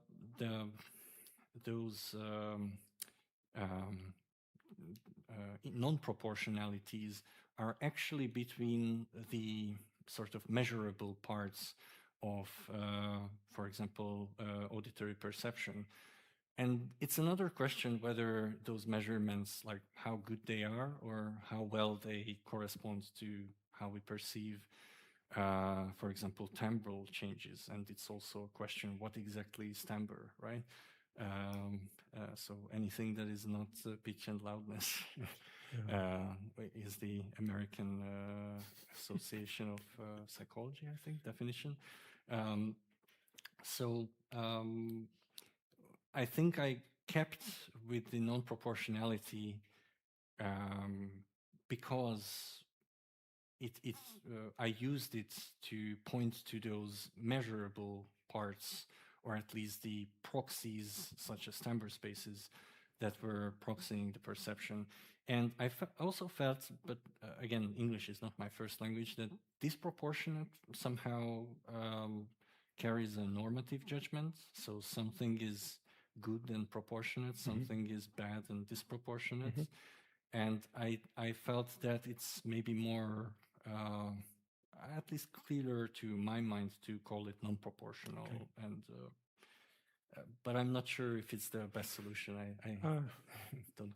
Sometimes we just have to go with kind of what makes sense at the time and then reflect upon it. Exactly. See whether that works. That's what happened. So would an example of a proportional mapping be, let's say we're using perceived loudness, right? And we know, I believe, that something doubles in perceived loudness if it increases by 10 decibels. 6 would be a doubling of the intensity, but the perception of doubling the loudness would be, I think, a 10 decibel increase. So could we map distance between points to perceive loudness? So something that's twice as far as something else would sound twice as loud. Is that how you would think about measuring proportionality, or designing something that is proportionate? The simple answer is yes, and the complicated answer is no. Yeah. So the simple answer is yes, because this is, in a way, as I discovered through learning myself a bit into computer science and machine learning, then this is kind of taken as a given in deep learning research in terms of like loss functions and internal representations that the models are working with while training. So you always give your model dB scaled MEL spectrograms because it will just converge faster. And it also shows how it leads to genuinely good results.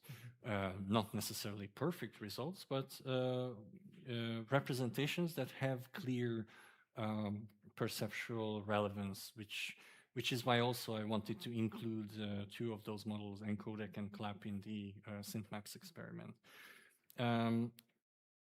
So this is the simple answer, why yes, but why no is because I think, so I during my research, I didn't formulate this critique against audio descriptors as clearly as, for example, Stephen Roddy did. But I did feel intuitively that this is all just what we can grab in a kind of computerized way. That doesn't mean that we should think about this as humans. So I don't think I would ever design a sonification where I want to represent double distance with double loudness, because I think that will very much dependent on what kind of sound it is. And I also don't think loudness is the best dimension to, if we must use one audio descriptor. It was just an example I gave because I could think of a concrete example, but it was just as a placeholder for that kind of idea. So it's something that we could measure. Yeah. It depends on, I guess, the purpose of the sonification design, I would say. So if it's like a scientific setting, when you must be able to tell that this is exactly twice as big or far or something, then I wouldn't say loudness is a great choice. No. But if it's more about, for example, what I mentioned in the trial lecture, like indicating the probability of rain, and the rain comes physically closer to you if the probability is higher, I think in an application like that, it is perfectly fine, because as a receiver, you don't need to know that we went from 30% probability to 60% probability. You just need to get the feeling that, oh, yeah, I can tell that it's much more likely that it was a big change rather than a small change. Yes, exactly.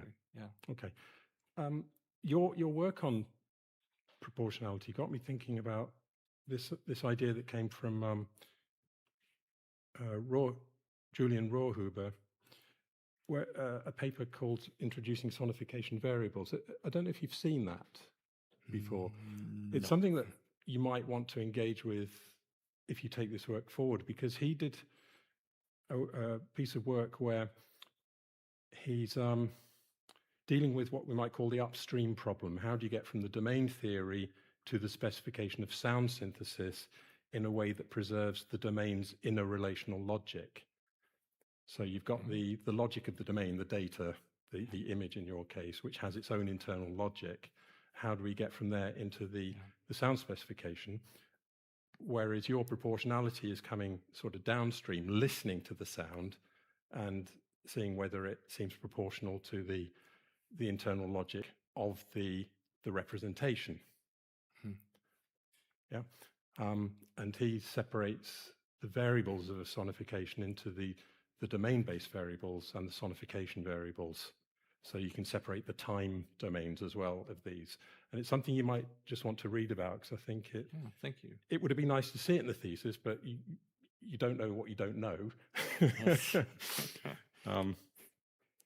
And it just seemed to be a really nice complement to what you're doing. It might help to close the loop a bit with your ideas of proportionality. You posit sonification as a, sorry, I thought there was a bit of highlighting on that. You posit sonification as a viable scientific method. And you load it around this requirement of proportionality. That's kind of the load-bearing thing in your thesis. Do you have any evidence that it was met? Did your sonifications meet the requirement of proportionality? Because the evaluation side of it was not really the focus of your thesis so much. So from what you know, how confident are you that your, say, Pixasonics or some of the other ones do actually meet this requirement of proportionality? So I think the most relevant work of mine for this question is the Isudot method. So this using 3 neural nets to sonify images, where the concrete loss function is to keep relative distances in the encoded image domain as relative distances in the encoded sound domain. So in there, it's the most concrete requirement. And in fact, working on that project gave me the idea to sort of develop this theory further. I guess the way that project could scale up is to just work with more complex data. I started working on this with more complex image and sound data, and my key, or the assumption that all this work rests on, is that timbre spaces do have some relevance to timbre perception, or generally difference, perceived differences between sounds. If that is proven wrong, then all this design is wrong. So in that sense, it's quite a strong assumption, especially, again, how debated the concept of, or like the definition of timbre is. So in that sense, it's tied to timbre spaces. If we can model whatever the sound data set is, if we can model some kind of timbre space of it, that is perceptually relevant, then this proportionality will hold, because that is in a way my way of proxying the auditory perception. But if that doesn't hold, then I'm in trouble. Well, yeah, but it's research. Yeah, exactly. That's what it's about, isn't it? Coming up with an explanation and then finding reasons to destroy that explanation and find a better one. Yeah.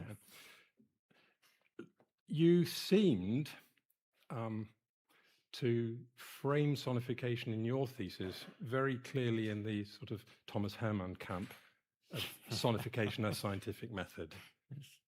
I have issues with his, what you called it, and what Carlo Scarlatti talked about, the bifurcation of sonification. I find that a problematic thing to posit. I have no problem with you doing it in the thesis, because you're doing it from a certain point of view. But from that, I got that you were defining sonification and proportionality in terms of scientific method, which kind of makes sense given the people you were working with. But there are other ways of knowing, which as a musician, you know that. Yes. There's other ways of constructing knowledge than science. But in the abstract, you talked about artistic applications. Yes. And there seems to be a bit of a disjunction there, where you talk about artistic applications, but all your work seems to frame it in terms of scientific method, which led me to want to ask you, is something a sonification only when it conforms to sort of Thomas Hermann's definition of it as scientific method? There's no wrong answer, so don't worry. As you have seen in the trial lecture, there is no consensus. No, I want to know what on you this. think. Like, Yes. So for me, I guess I focus on sonification's technical identity as a reproducible transformation, almost like an arithmetic that you perform with data, and then in the end, sound comes out. So I guess I approach this mostly from the side of algorithmic music, where I got familiar with those technical operations. And for me, I was always surprised how strongly people, how strongly sonification researchers can feel about a prescribed purpose of sonification, that you must be able to tell what's going on in the underlying source, otherwise, or you must even, like, that should be your main thought, listening to the original data, and the sound is kind of subsiding.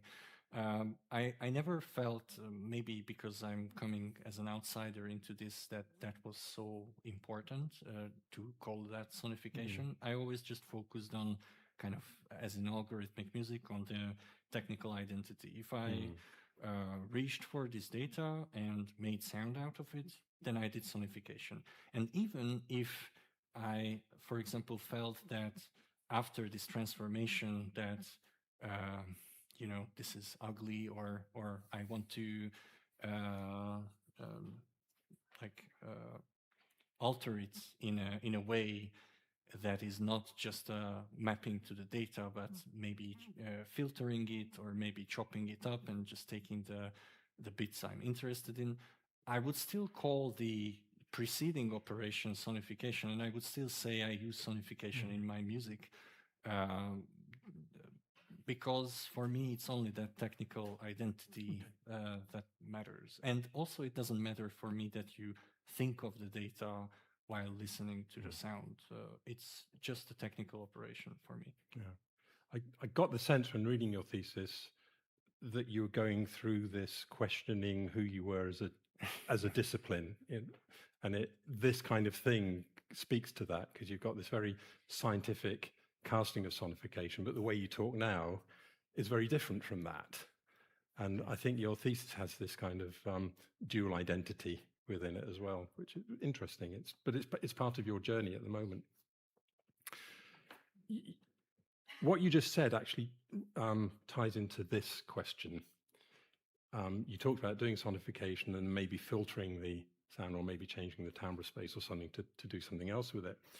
And I've created this diagram. I haven't put it in a paper anywhere. I've just used it in a few talks, which shows the sonification process, much as you did in one of your slides. But the end result here is a sort of Soviet-era style propaganda poster, because it's very easy for a sonification, in my view, to become propaganda. So I could give you some climate data, sonify it, and make sure that by the end of it, when this variable has got to a point where it's deemed to be a not very acceptable value, the music sounds really scary and is making you feel some sort of apprehension or even terror about what's happening to the data. Now, that isn't a pure sonification. It's not just representing the data. It's adding a layer of narrative to it, which is, you should feel scared about this. And I think it's very easy to do that with sonification, because of the ease with which we can manipulate sounds and key into prior musical experiences that people might have, so that it will lead to that. In your thesis, you talked about biases, and I was wondering if you could maybe think about biases in terms of agendas that people are bringing to the storytelling process, because the sonification is a narrative ultimately, so it's telling a story in some way. Do you have any thoughts about how we might, as practitioners, address our own biases and think, do we need to be more explicit about the way we've done the mapping because we want it to have this effect, which isn't intrinsically part of the data? It's a political statement that we've added on top of it.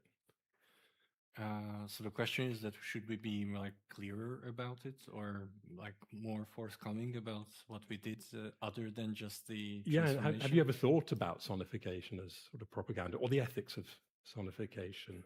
let's say?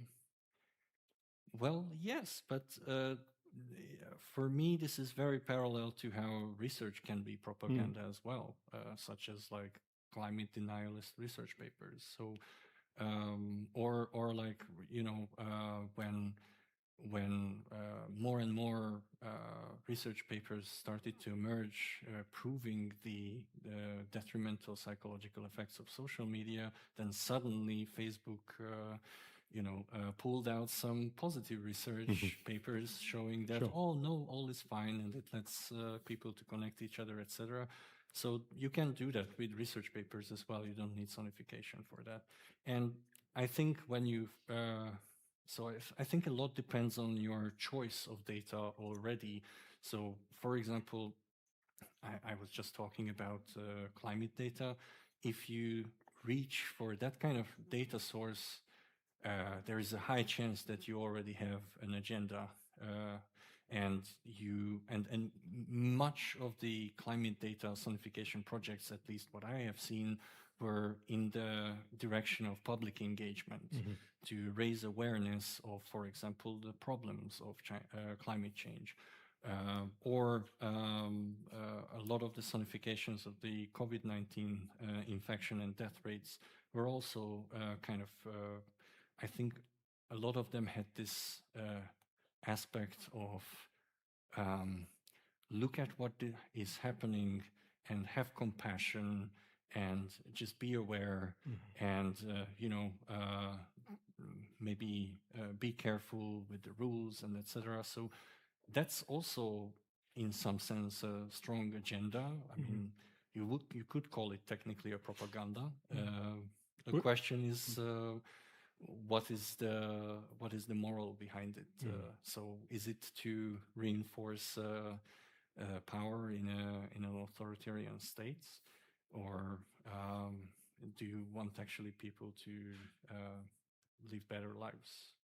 And I guess this leads to your own biases, which I don't really have a recipe for how to tackle. No, but the wasn't looking for interdisciplinary environment, I think, is quite the cure, because then you are often faced with, for example, how you thought you understood something, but suddenly you can't explain it in simple terms to someone who is totally outside of your discipline. And then you realize, wait, I didn't actually fully know this thing that I thought I knew.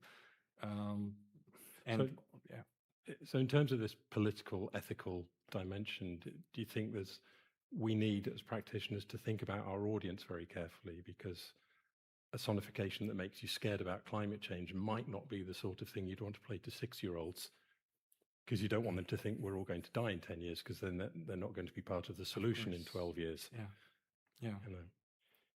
In that sense, yes. Yeah. So you, as the creator, have the responsibility for a little bit, at least, to take care of your audience. So yes, that includes something age appropriate. Yeah, of course. Yeah, the reason I brought it up is because you talked a lot about biases, and I think we can broaden that discussion out. Absolutely. And sonification is very, very easy to do this kind of thing with. And often we're not aware that we're doing it. Yes.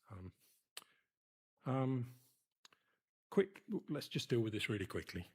You said that playing instruments also opened your ears to the world of meaning that musical sound can convey. How can music ever convey meaning? How can it not? Well, how does it?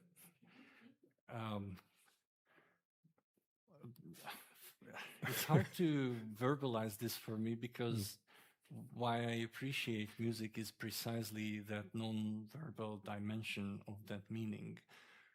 That doesn't mean to me that it's not meaning.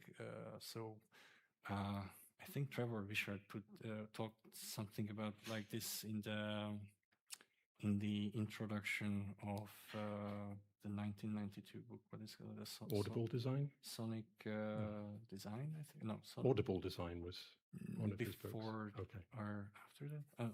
Okay, I'm blanking on the title, but he's basically saying he's, I think, talking about formalists and bullets and kind of attacking them. And he has this analogy there that when I'm talking to you, it's not just the symbols of the words that you perceive, but there is a lot in your tone, maybe in your body posture, etc.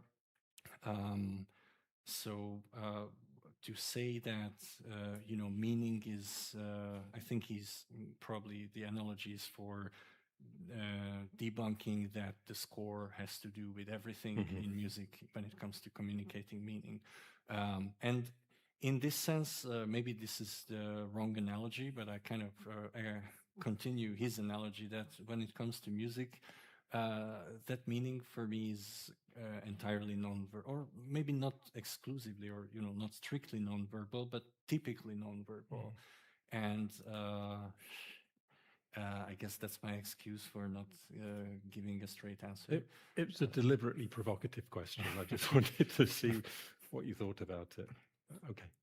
Especially as we're in a Department of Musicology, I thought it'd be a good one to ask. Let's skip that one. Oh, that was it. That was the end. Okay. Is that just about time as well? Or do we have a few more minutes? Yeah, there was something else I wanted to ask, actually. Let me see if I can remember it. We dealt with that. We've dealt with that. We've dealt with that. We've dealt with that. Well, okay, let's go back to that one. Let's go back to that slide, if I can. So you acknowledge the absence of formal user evaluations and controlled case studies as a limitation. So have you, since submitting your thesis, or even during it that's not obvious from the papers, have you used Pixasonics or the other ones in real practice? Have people used them in practice? And what sort of feedback have you got from it beyond the sort of ideation, research through design process that you went through? Not too much. Originally, I wanted to include 2 experiments in the Isudot paper, but it turned out to be way blown over the paper length limitations. But the second experiment was supposed to be a more complex instrument. I was eyeballing the FM synth instrument just to keep consistency. And the image data set was an image data set from the algorithm group. And I even trained the model. And when I started writing it up, I realized this would be like a paper on its own. So I didn't include that. And I also, at that point, had to kind of just pause on that. And it's still in the drawer. So I have to get back to it.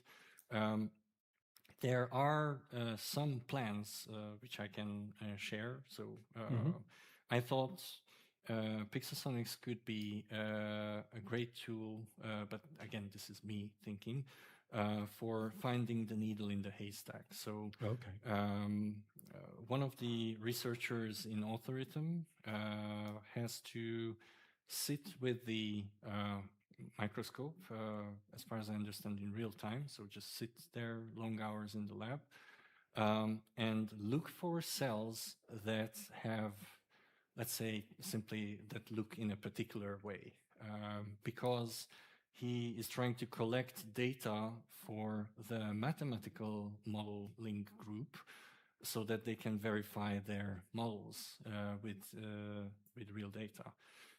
But for this, he has this sea of cells in front of him, and he has to find ones that look again a very specific way.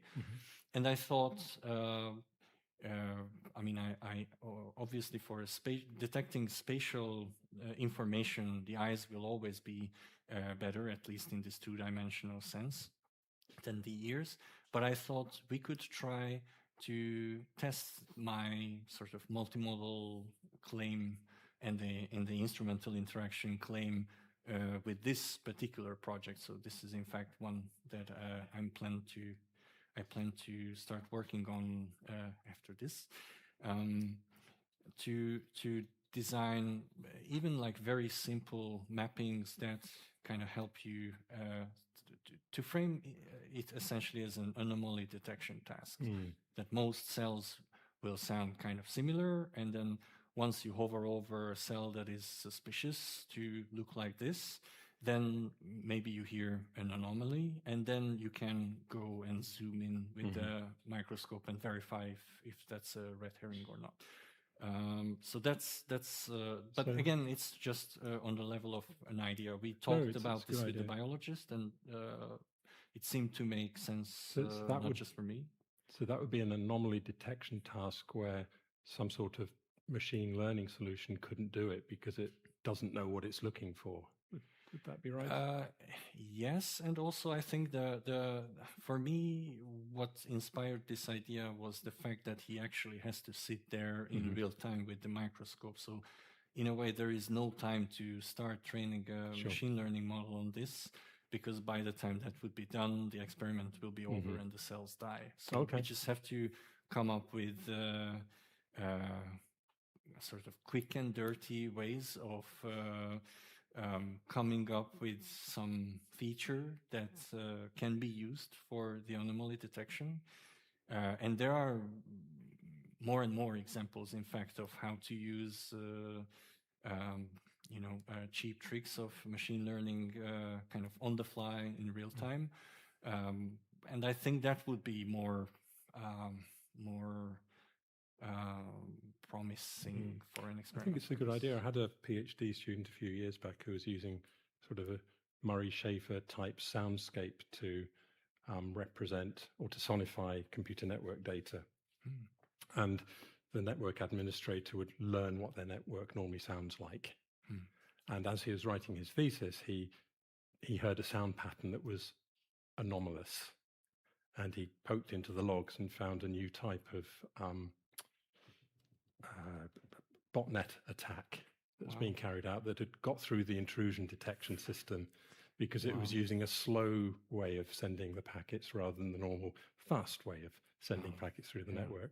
So I'd encourage you to look at that, because by knowing what something normally sounds like, if you get your mappings done well, the anomalies present themselves, because our hearing system is so good at doing that anyway. That's how we survive. And I guess that was Carla Scaletti's argument as well. When she says, like, ideally the sound fades into the background and you hear the data. I mean, she does say that she doesn't think that, the data is the phenomenon. No. Obviously, the data is a distorted representation of the phenomenon. But I think this is exactly that case, when you just, when you get so used to a mapping that it becomes part of almost your embodied knowledge. And then when you detect the anomaly, you don't consciously or verbally think that, there is like a different sound, but it's like a bodily reaction that something is different. One last question then that just follows on from what we're talking about in terms of the machine learning. You did talk about using unsupervised machine learning to try and find patterns in the data. I think I'm not a machine learning expert at all. It's not my field. So I might be wrong on this, but I understand there's been some more recent papers that have said this sort of unsupervised learning actually doesn't work well in that kind of environment. And another question I'd have about machine learning is it might miss patterns that exploratory data analysis of the sort you've just been talking about would actually reveal. And I've talked to scientists before who still want to explore the data because the machine learning tools don't know what patterns to look for. So they could make a bit like pareidolia, where we see faces in the clouds. They could maybe see faces in the clouds that aren't really there. But it's just through the human intelligence, exploring the data that we might find that. So I was wondering if you'd, now that you've used the machine learning, do you have any thoughts about whether it's a useful thing to do? And in what limitations would you put on using machine learning? That's actually an excellent question, because I think it points to a fundamental difference between machine learning, and I look at especially deep learning here, and our cognition. I mean, in the computer science field, it's very frequent to call for this metaphor of the human brain to explain how deep learning models behave or how they learn, and perhaps not entirely without reason. I mean, with very big, large language models that are trained on human data, as Andrea Carpati says, we are imbuing ghosts of humans into the machines. So it's perhaps not entirely surprising that we see sometimes human-like patterns, or at least we seem to perceive human-like patterns in their behavior. And perhaps there are universal strategies to learning things in general. I'm not an expert of that. But I think a fundamental difference is that we are constantly learning, and they have a learning phase, and I'm talking about deep learning. It has a learning phase, and then for now, that's it. And when you know, data, and also it speaks of the data sets that you know, our data sets. I mean, if we really keep using this computer science metaphor, is much larger than the largest LLM that exists right now. I mean, it's Jan LeCun's argument that like a 4-year-old child sees more data or consumes more data than the largest AI models that we have right now. So obviously that also speaks of maybe the data representation, what is the efficiency of capturing a certain phenomenon. But I think the main problem here that you point to is that machines are kind of frozen in their learning, and we, as we get used to a mapping, we constantly refine our understanding, and we, I mean, this I think also holds to listening to music. If you love a piece of music and you listen to it over and over again, your understanding of that piece constantly updates, and we at the moment can't have that with machines. Okay, thank you. That's all I want to ask you about. I think, I don't know about you, but I've had a good conversation. So thank you for that. I've really enjoyed it. Yeah, thank you. Me too.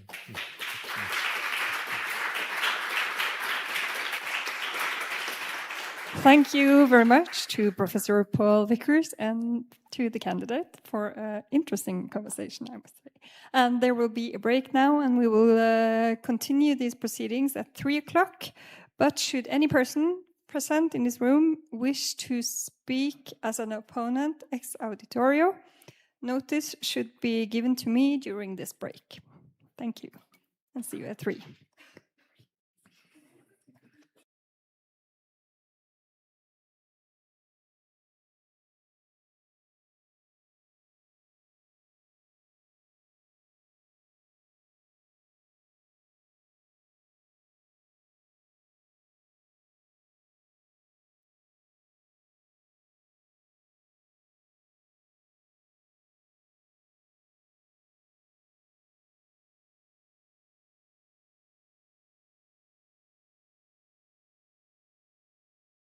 Come back and please sit down.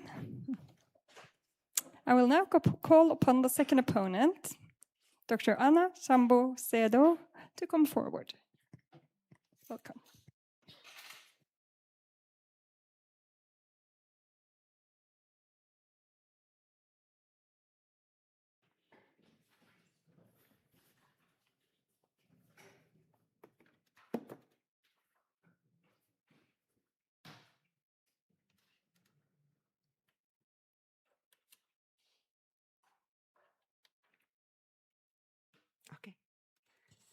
Can you hear me well?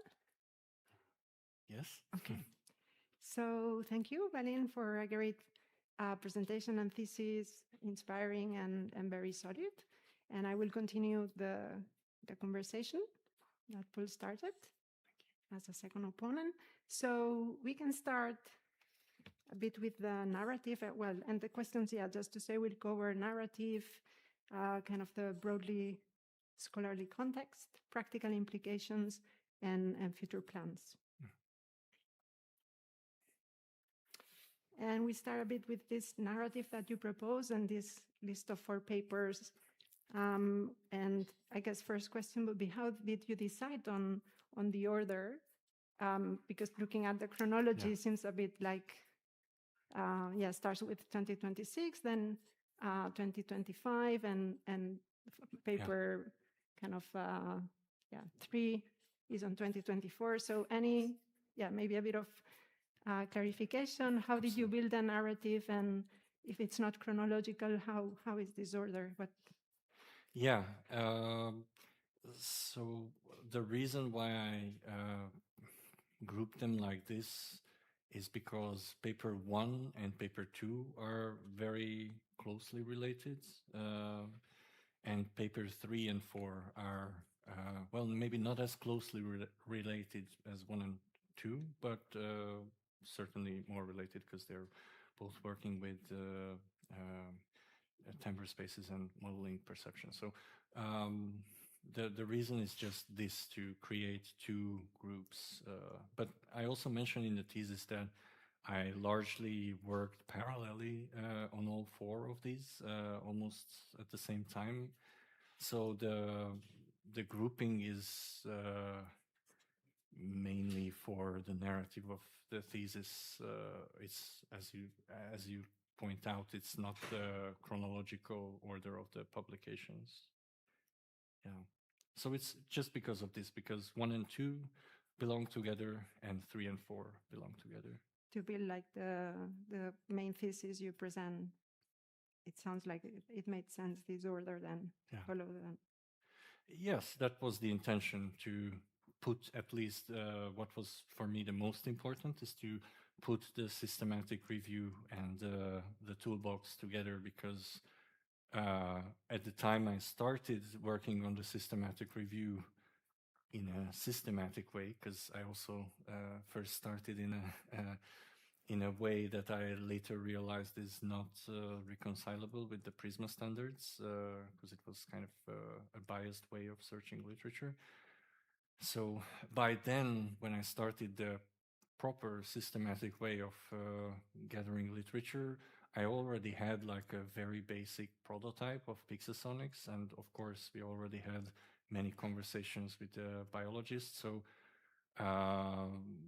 those 2 papers kind of grew together.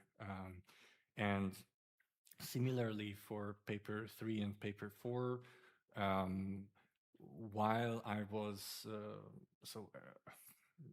to be honest, synth maps came out from my personal motivation that I wanted to kind of get hands-on and try and listen to these different representations, such as spectral descriptors or the outputs of some embedding models. I just wanted to have a grip on it and not just look at some tables of performance.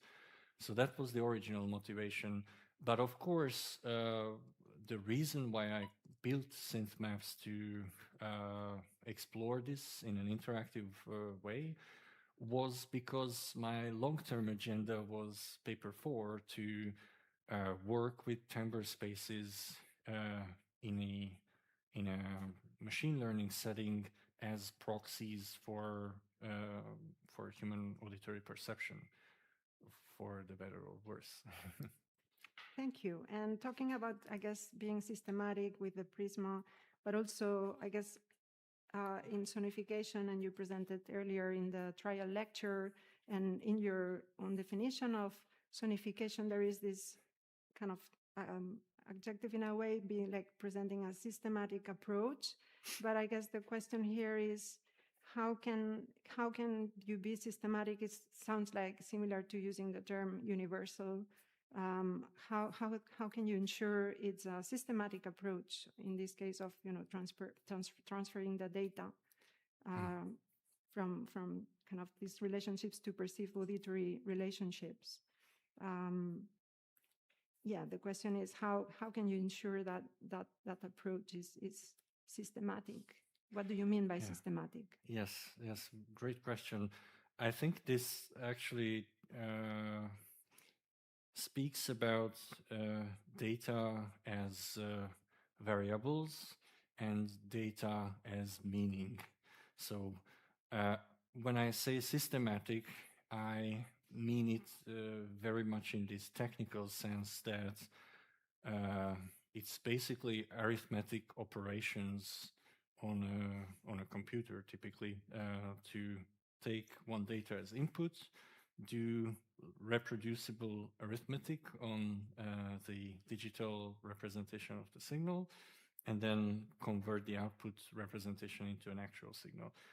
So in this way, it's systematic. But when it comes to systematic in terms of systematically transferring the meaning that data denotes, that's an open question, and that's in a way outside the scope, if I can say, of this definition. Or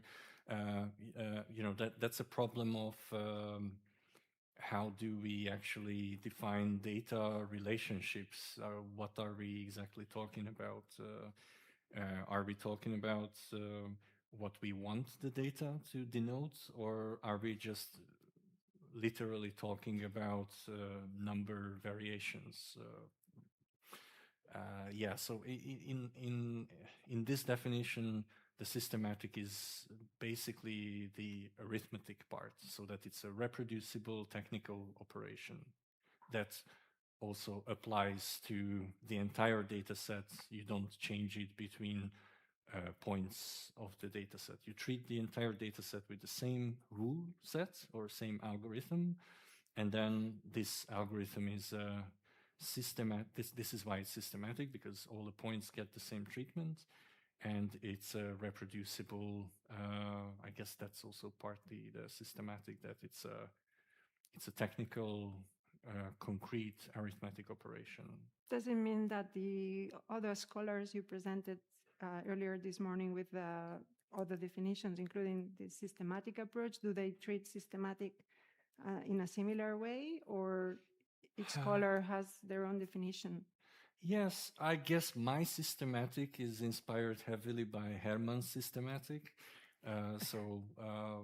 And I could see this also in Lindborg's and Al's systematic. So I think Hermann popped up the word systematic, and then somehow it just kept living in other definitions as well. So I feel like that's the conceptual father of this definition. In terms of other definition, not all definitions actually have systematic in there. So I think this tends to be a more scientific style of talking about sonification. And when you adopt a more like design or aesthetics rooted style, or more interdisciplinary style, then it may not actually be there in the definition. So it's, I guess, when others, just to answer the question concretely, when others talk about systematic transfer, which as far as I can tell is Hermann and then Lindborg and collaborators, I think it denotes this this technical part, but this is my interpretation, that this is like a systematic treatment. So it's all the points in the data set, and it's a technical operation that is clear and concrete. Also, you talk about fragmentation as a generic problem, and when presenting the problem space, your thesis wants to address and tackle. And you mentioned that in the past or over the past 30 years, none of the other solutions or propositions have become widely adopted. So the question here is, based on your systematic research that you have been carrying out on image and data sonification, why do you think there hasn't been any successful adoption yet? And also, a successful adoption of a tool, this may take several years. So how do you think your proposed approach can then, be successful? Yeah, this is a great question, because I indeed found several seeds of tools, or maybe not necessarily entire toolboxes, but like an application made for, there was one, I think, that was for listening to brain MRI or CT volumes by Roginska et al. There were several studies like that, and they did have a tool. This, I think, mid-2010s, so 2016, 17-ish.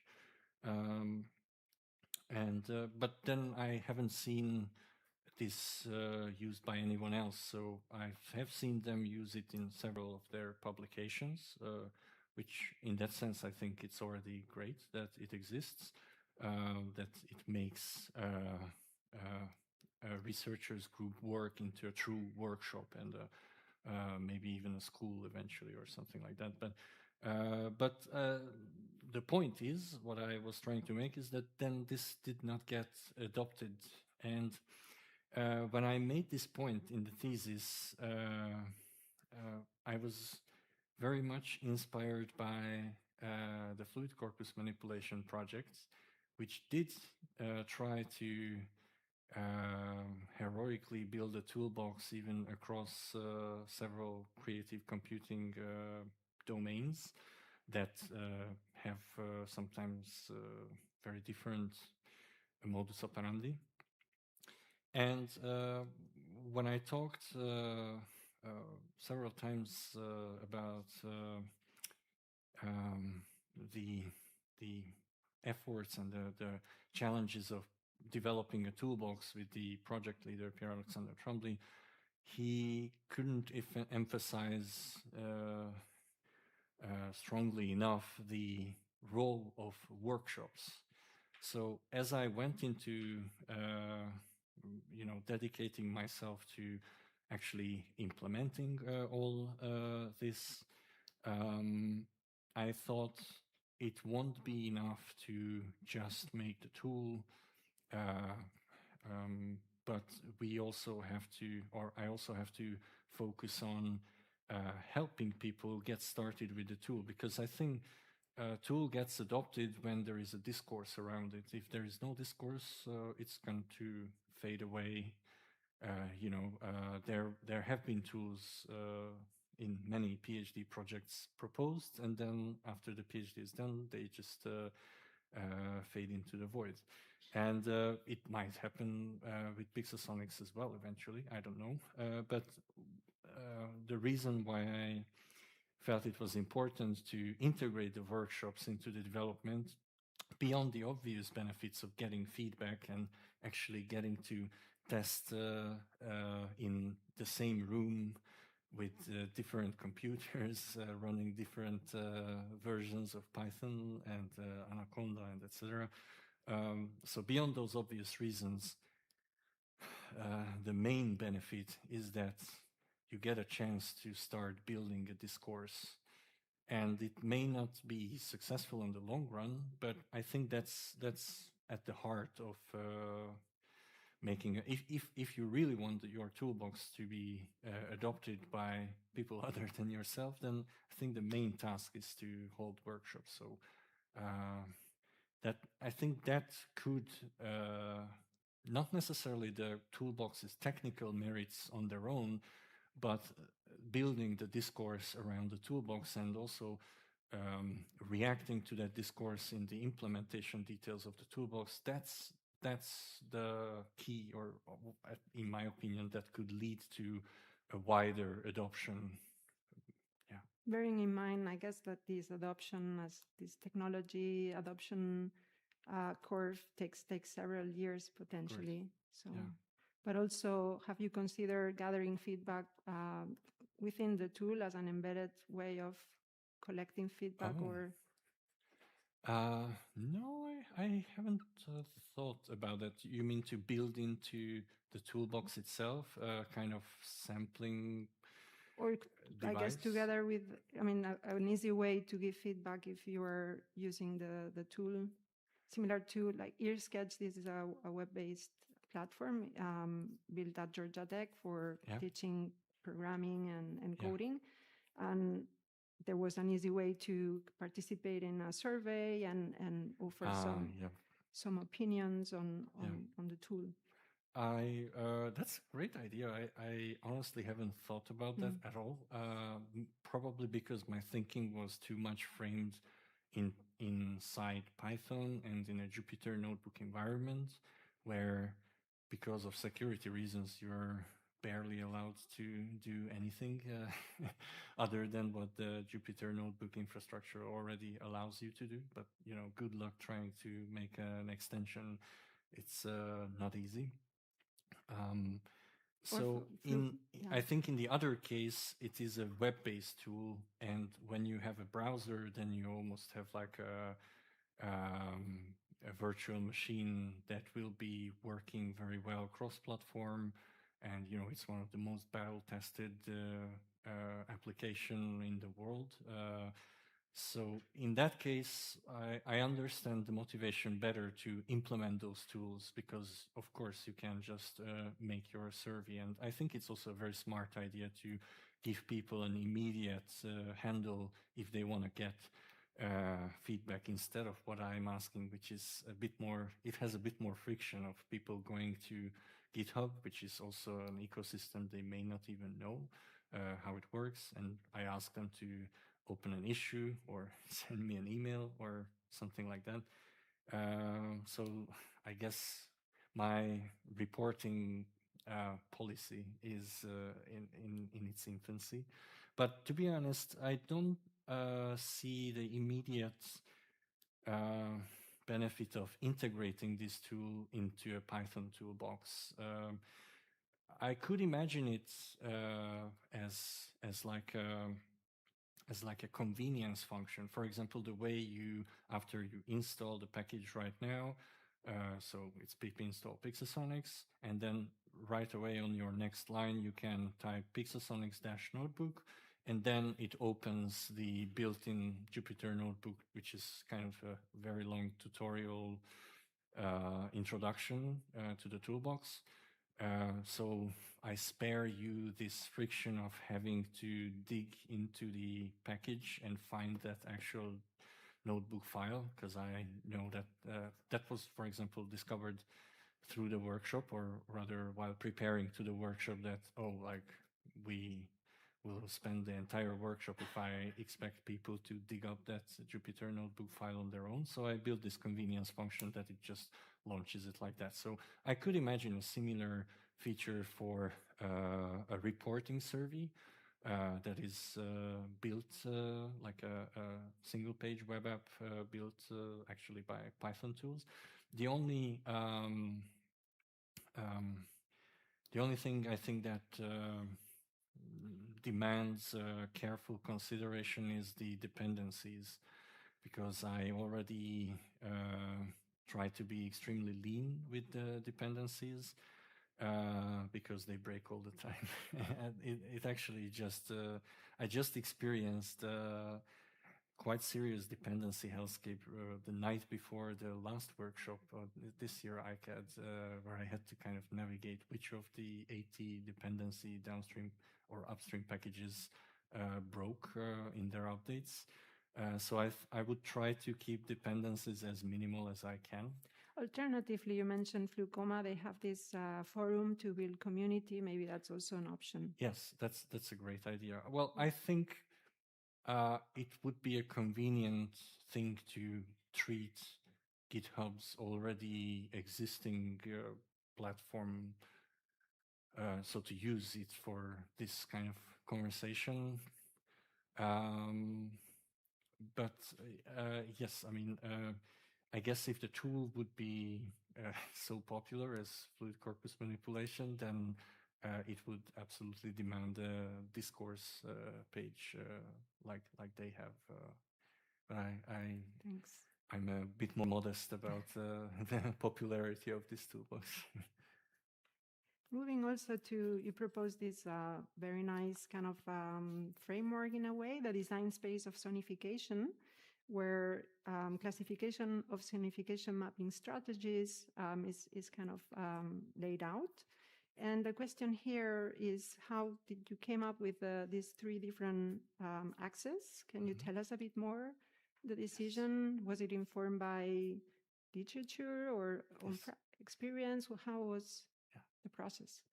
So two of the axes were inspired by literature. So I think the discrete continuous comes from De Campo, if I'm not mistaken, from early 2000s. I don't remember the year.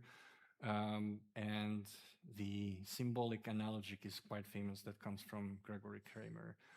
So I just read these two, and I thought, I always thought about, like, for me, the most important axis when it comes to mapping was the abstraction axis. So the direct versus abstract. So I think Carlos Scalati also talks about this, like, zero level mapping, which is like directly to a data point, then the first order, second order, etc. And then obviously most people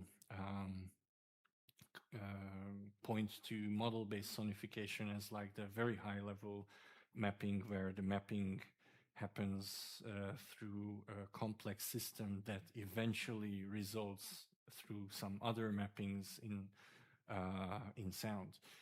So I thought, for me, that was the most important axis. That's why it's the vertical one.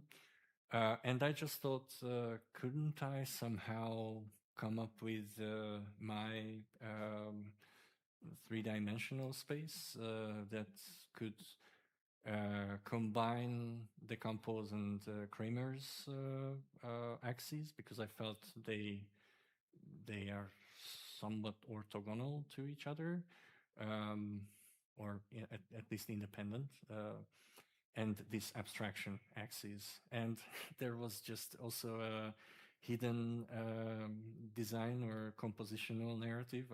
I treated writing this thesis as composing a large piece of music. So it's the same, I realized it was the same kind of decisions, thinking of how one thing flows into the next, and then how the different parts start to interact with each other as the piece unfolds. And I had several other figures in there that were these sort of three-dimensional spaces. So there was, let's say, 10% motivation of making a three-dimensional space was also to harmonize with the other figures in the thesis. That's I guess the more honest answer. But yeah, and also one thing is that it's three-dimensional, and it's combines these axes. But I guess the more problematic thing with it maybe is where the points actually are in this space, which is completely hypothetical.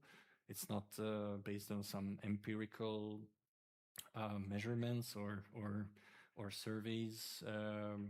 I was just, as I was writing the thesis, trying to evaluate or reflect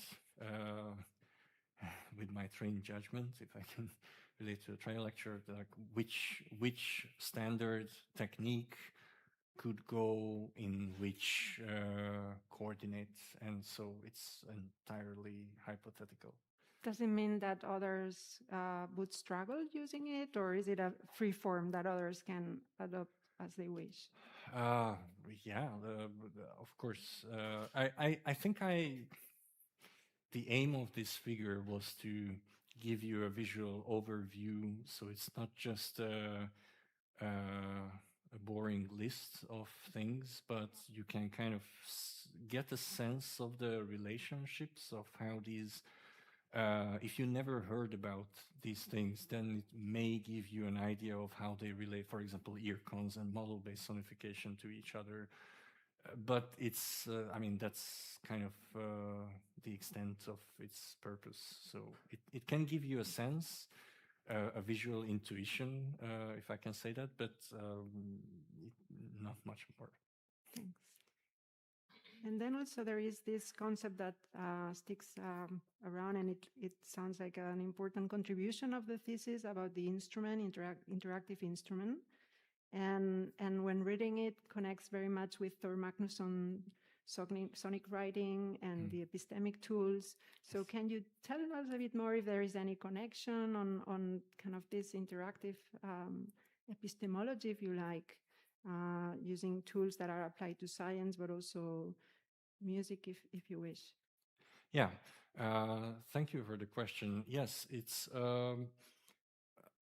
I think I started to feel more and more just based on my existing work, maybe as an artist, and also as I was working on Pixelsonics, then interaction, real-time interaction is very important. And that was kind of just the first idea that I felt intuitively that it's not necessarily the sound I hear, but how that sound changes in reaction to my movement is what really matters. That was just an empirical observation of me using, many timbre space tools or building my own toys. And when I was talking about one of my colleagues, he's not working here anymore.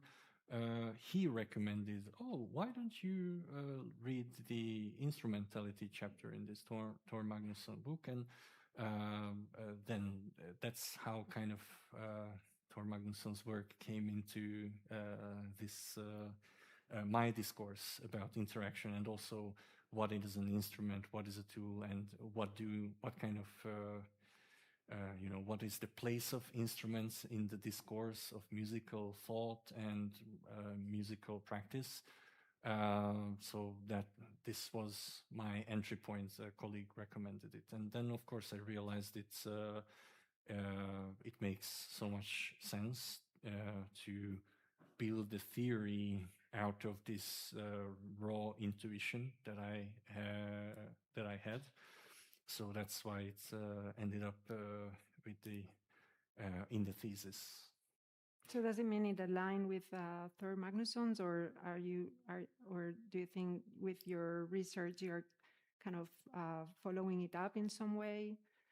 Or it's a perfect framework? Yeah, I don't know how much it aligns with his larger, like in the larger perspective with his writings. At least from what I read and the arguments I also took from his work, in that sense, yes, I think it aligns.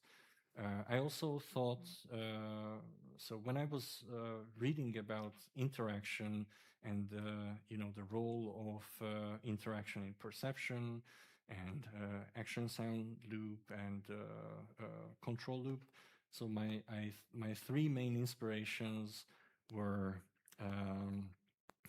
Hunt and Herman's chapter in the Sonification handbook,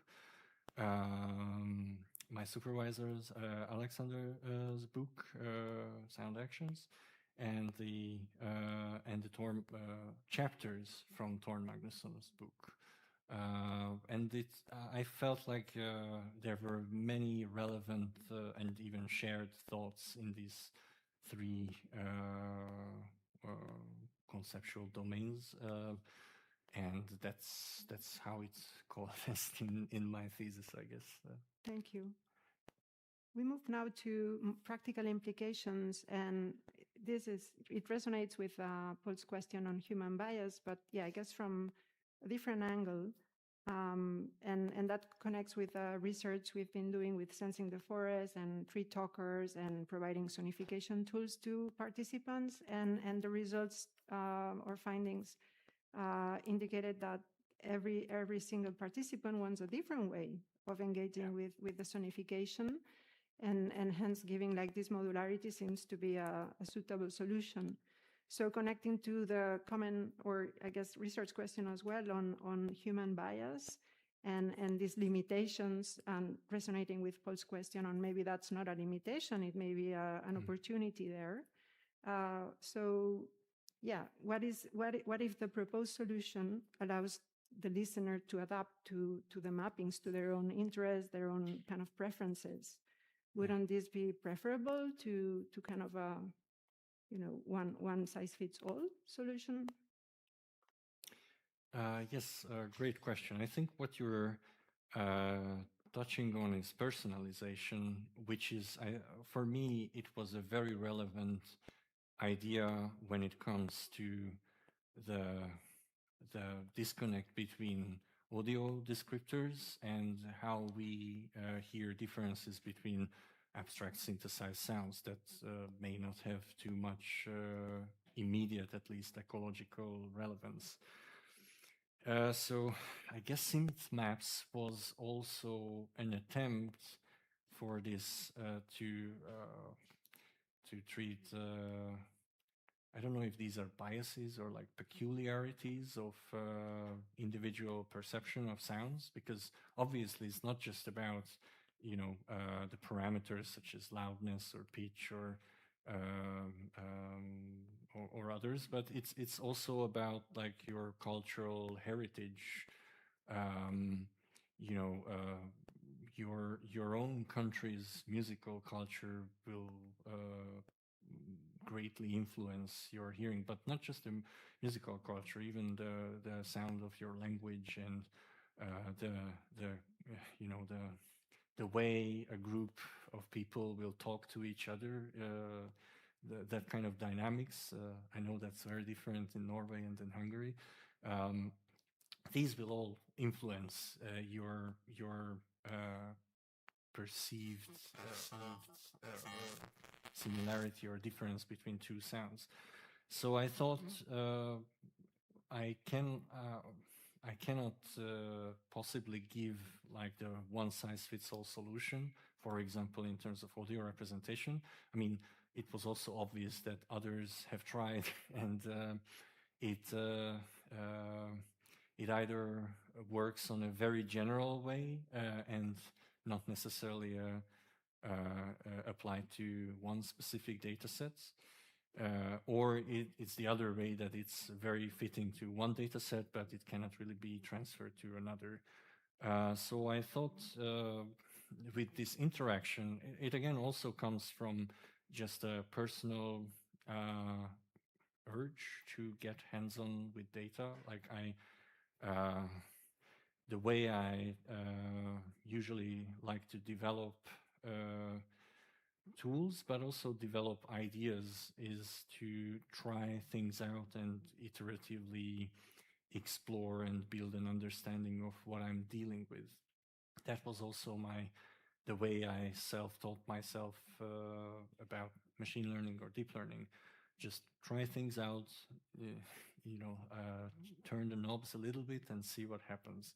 And so from there, sorry for the very long answer, by the way, but from this interactive hands-on approach came the idea of why not try to just embrace that everybody hears differently and use this as an argument for personalization. So embrace the human biases and build something that does not try to prescribe how you are supposed to perceive differences, but gives you a system where you can develop your own understanding. So, and I think I can't emphasize enough how important the real-time instrumental interaction, this low latency, continuous feedback is, because I feel like that's this open space that can give people where they can decide how they use it and what kind of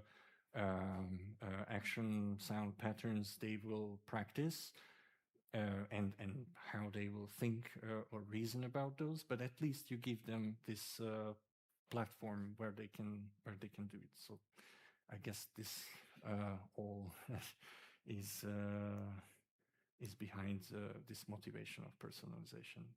Thanks.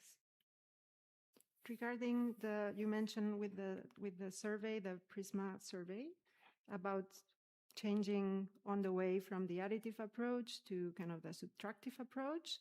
The question here is, would be any thoughts if you would have started, directly from the subtractive approach, would there be any change at all, or like because of this storyline?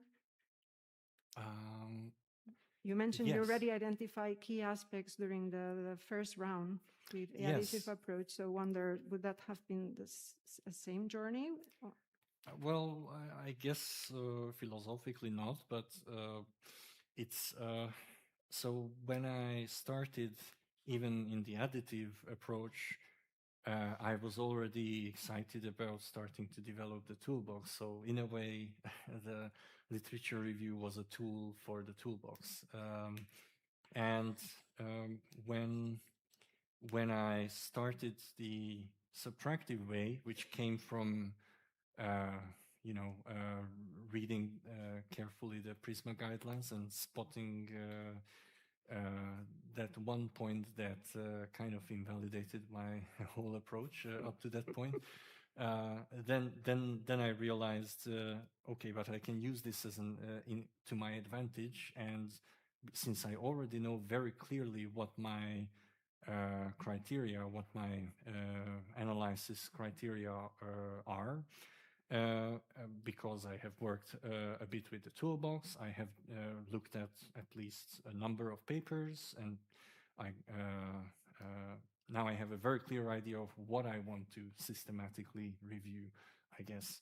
So it definitely, I think, improved the workflow and the quality of the systematic review, but who knows, maybe I could have arrived there from just starting the systematic review from scratch, I guess the question, would you recommend maybe others to similarly do the additive approach first, to kind of scan top down and then go bottom up?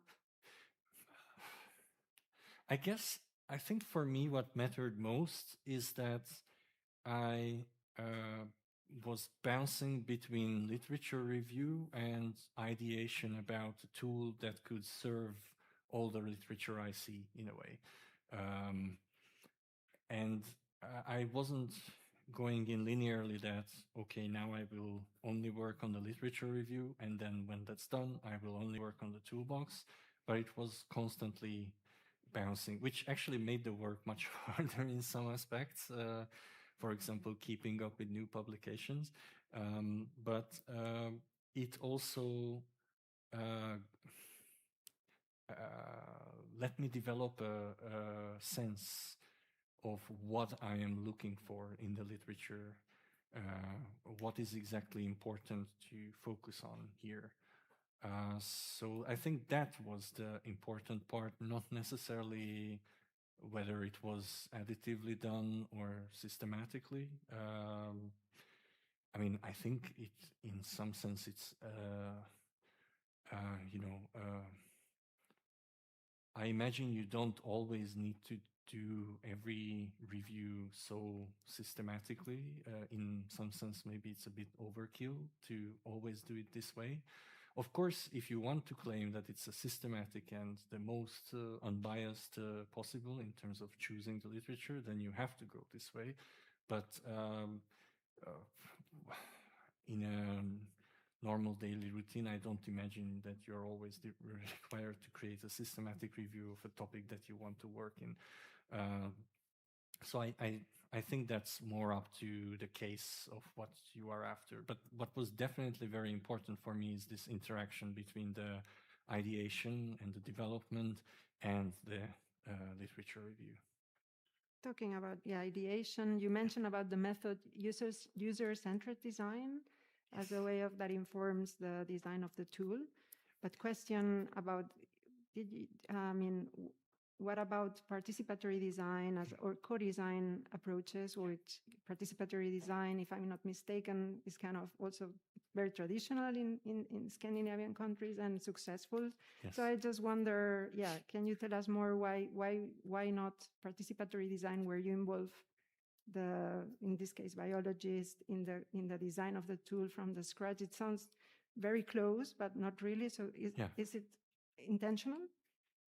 I think yes, because I think this comes back to the previous conversation when I was talking about how, even though I was working in a very scientific context, the little musician in me always tried to make the tool in a way that it could be also used for a musical purpose. And of course, this wasn't elaborated in any reasonable detail, but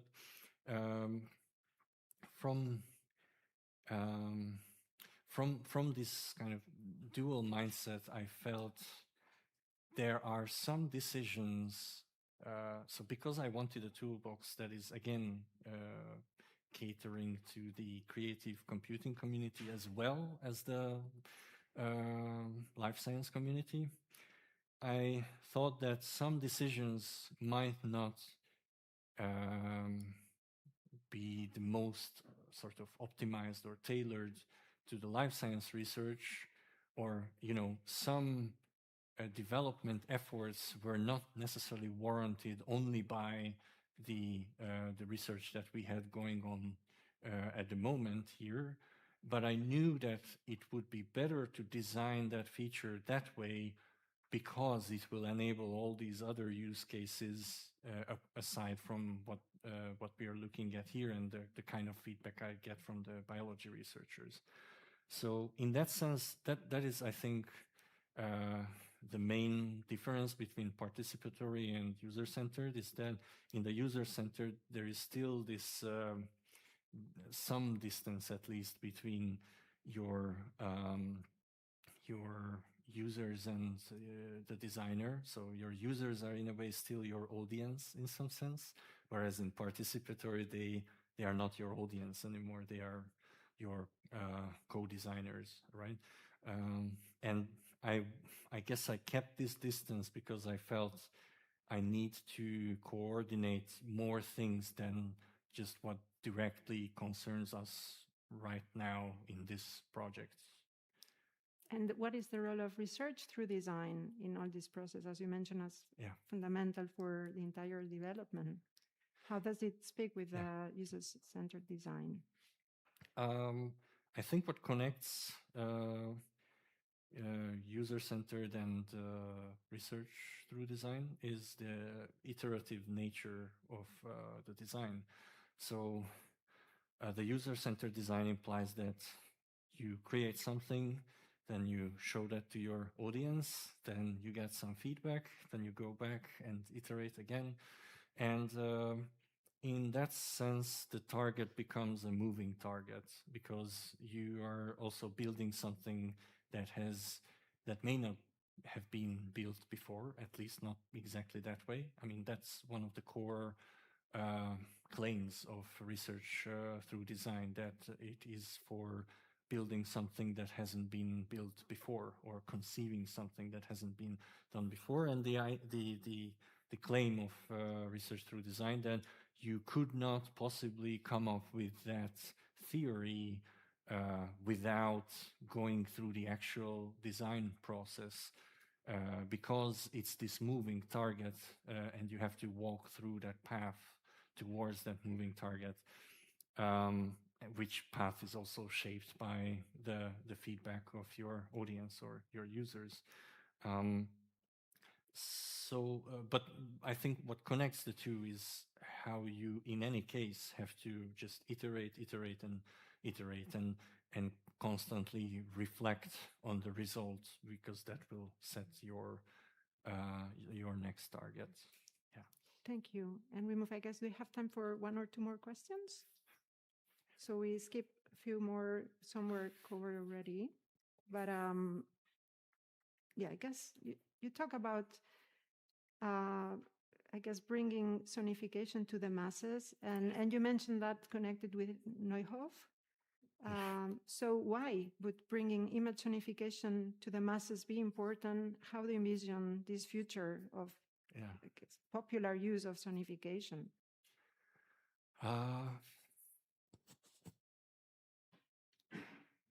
Honestly, I don't want to anticipate some kind of prescribed way of using it.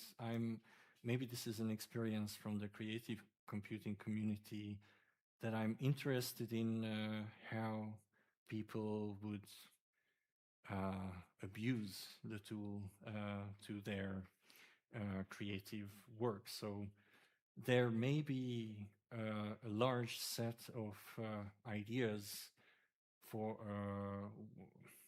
that could involve image sonification that I'm completely unaware of because I'm just in my bubble. So, for example, when I was presenting the toolbox on ICAT 2025 after my talk, someone just came to me and said, "Oh, this tool is going to be great to listen to the activations of my convolution neural nets because you can technically load any up to 4-dimensional NumPy matrix. So why not just listen to your convolution neural nets?" And that was a use case that blew my mind because I absolutely didn't think about that. But at the same time, I was so happy because that was always my goal with this toolbox, to prototype it through my research work here and in Authorhythm, but also try to make it generic so that someone with a completely crazy idea could come and abuse it for that. So in that sense, I don't have an agenda on image sonification that the masses must adopt it because it's great. I'm more like interested in what other wacky use cases would come up if it was just so easy to try it as visiting a link in your browser. Because I mean, the current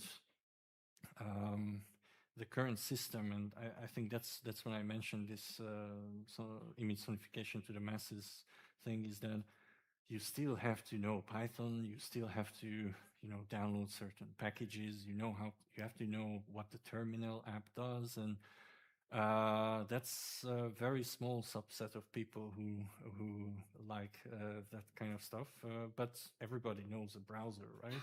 So I guess that could open up, that could sample from a much larger pool of ideas if it was browser based. But then again, of course, that would mean it may not be as modular as a programming library. So, but yeah, that idea, like to the masses, was just to get more creative ideas of how to use image sonification.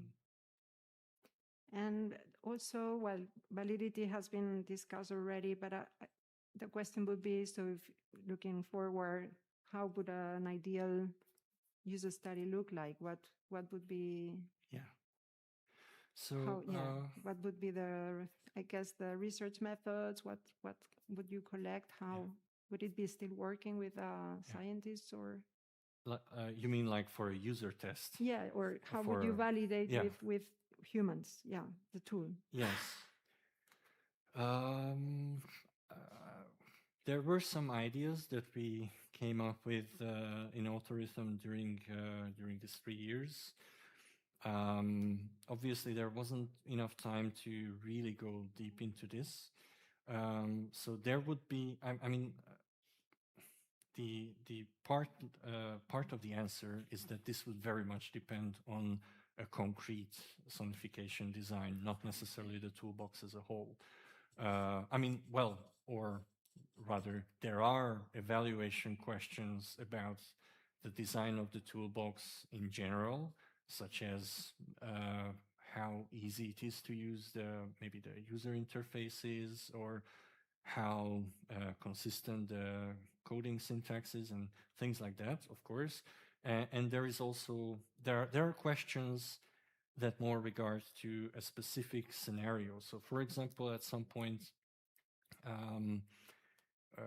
when we were discussing sonifying time, because at Autorhythm, the biologists are working with image sequences a lot of the time, right?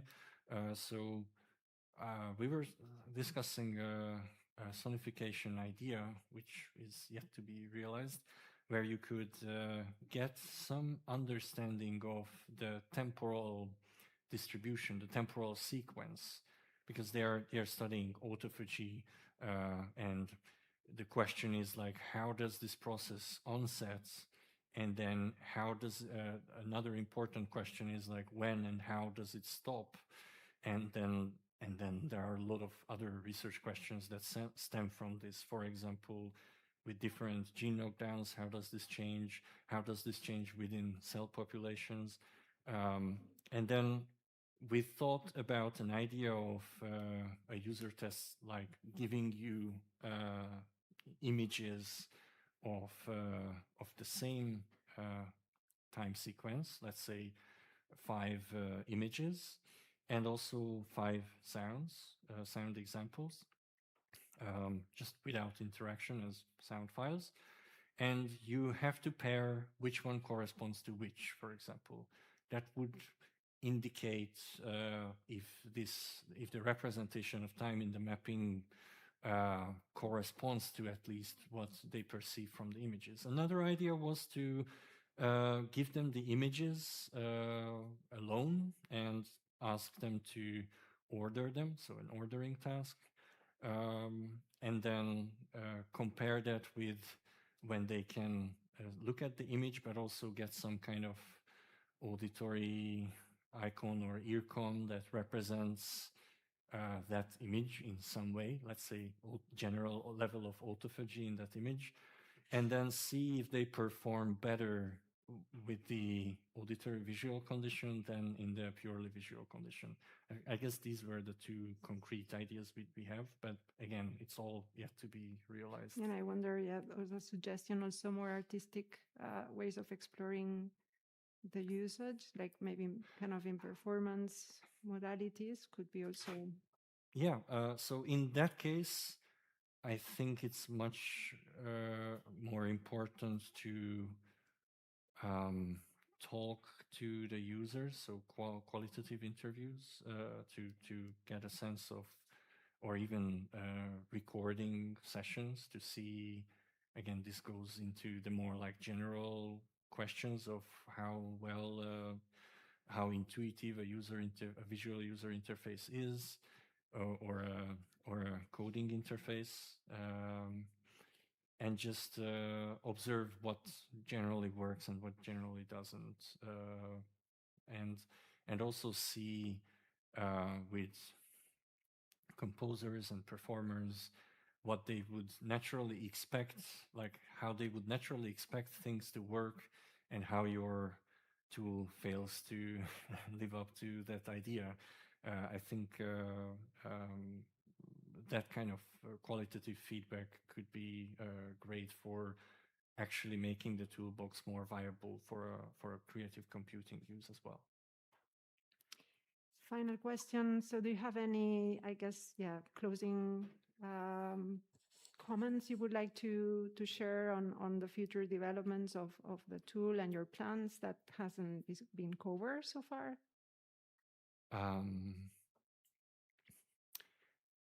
There are some technical ideas, such as developing more means to control temporal patterns rather than just some kind of immediate sound synthesis that reacts to your interaction. So it's all actually laid out on the GitHub page. So I have this 3-layer time system in my mind with sequencers, envelopes that can be also chained to each other, and to further develop the timeline system that currently you can use for non-real-time rendering, and maybe even make a visual interface for that. So that's like on the technical side. On the more personal side, I would like to challenge myself to actually use this tool creatively in my compositional work, because I think then it's again will be this research to design process that then I will understand what is missing and how to reorient my design idea of the whole toolbox. So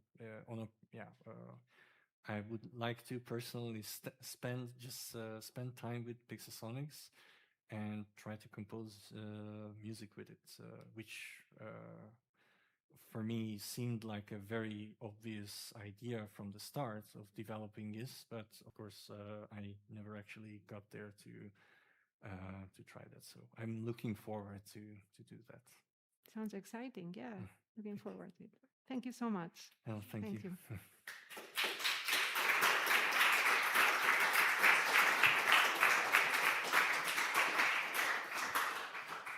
Thank you very much to the second opponent and to the candidate. And since no one has stepped forward with a wish to present a question ex auditorio, we can now move forward to the final stage of this disputation. On behalf of the Faculty of Humanities, I would like to thank the candidate and the evaluation committee for having carried out this public defense in a very interesting and inspiring manner. I now declare that these proceedings are at an end. Disputatio per acta est. Congratulations.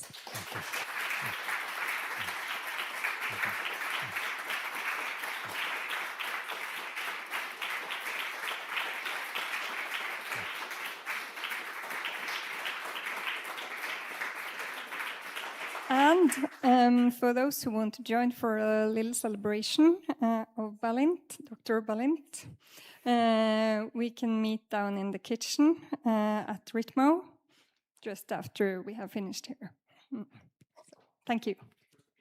First a picture, so that's why we don't take the procession out. Thank you very much.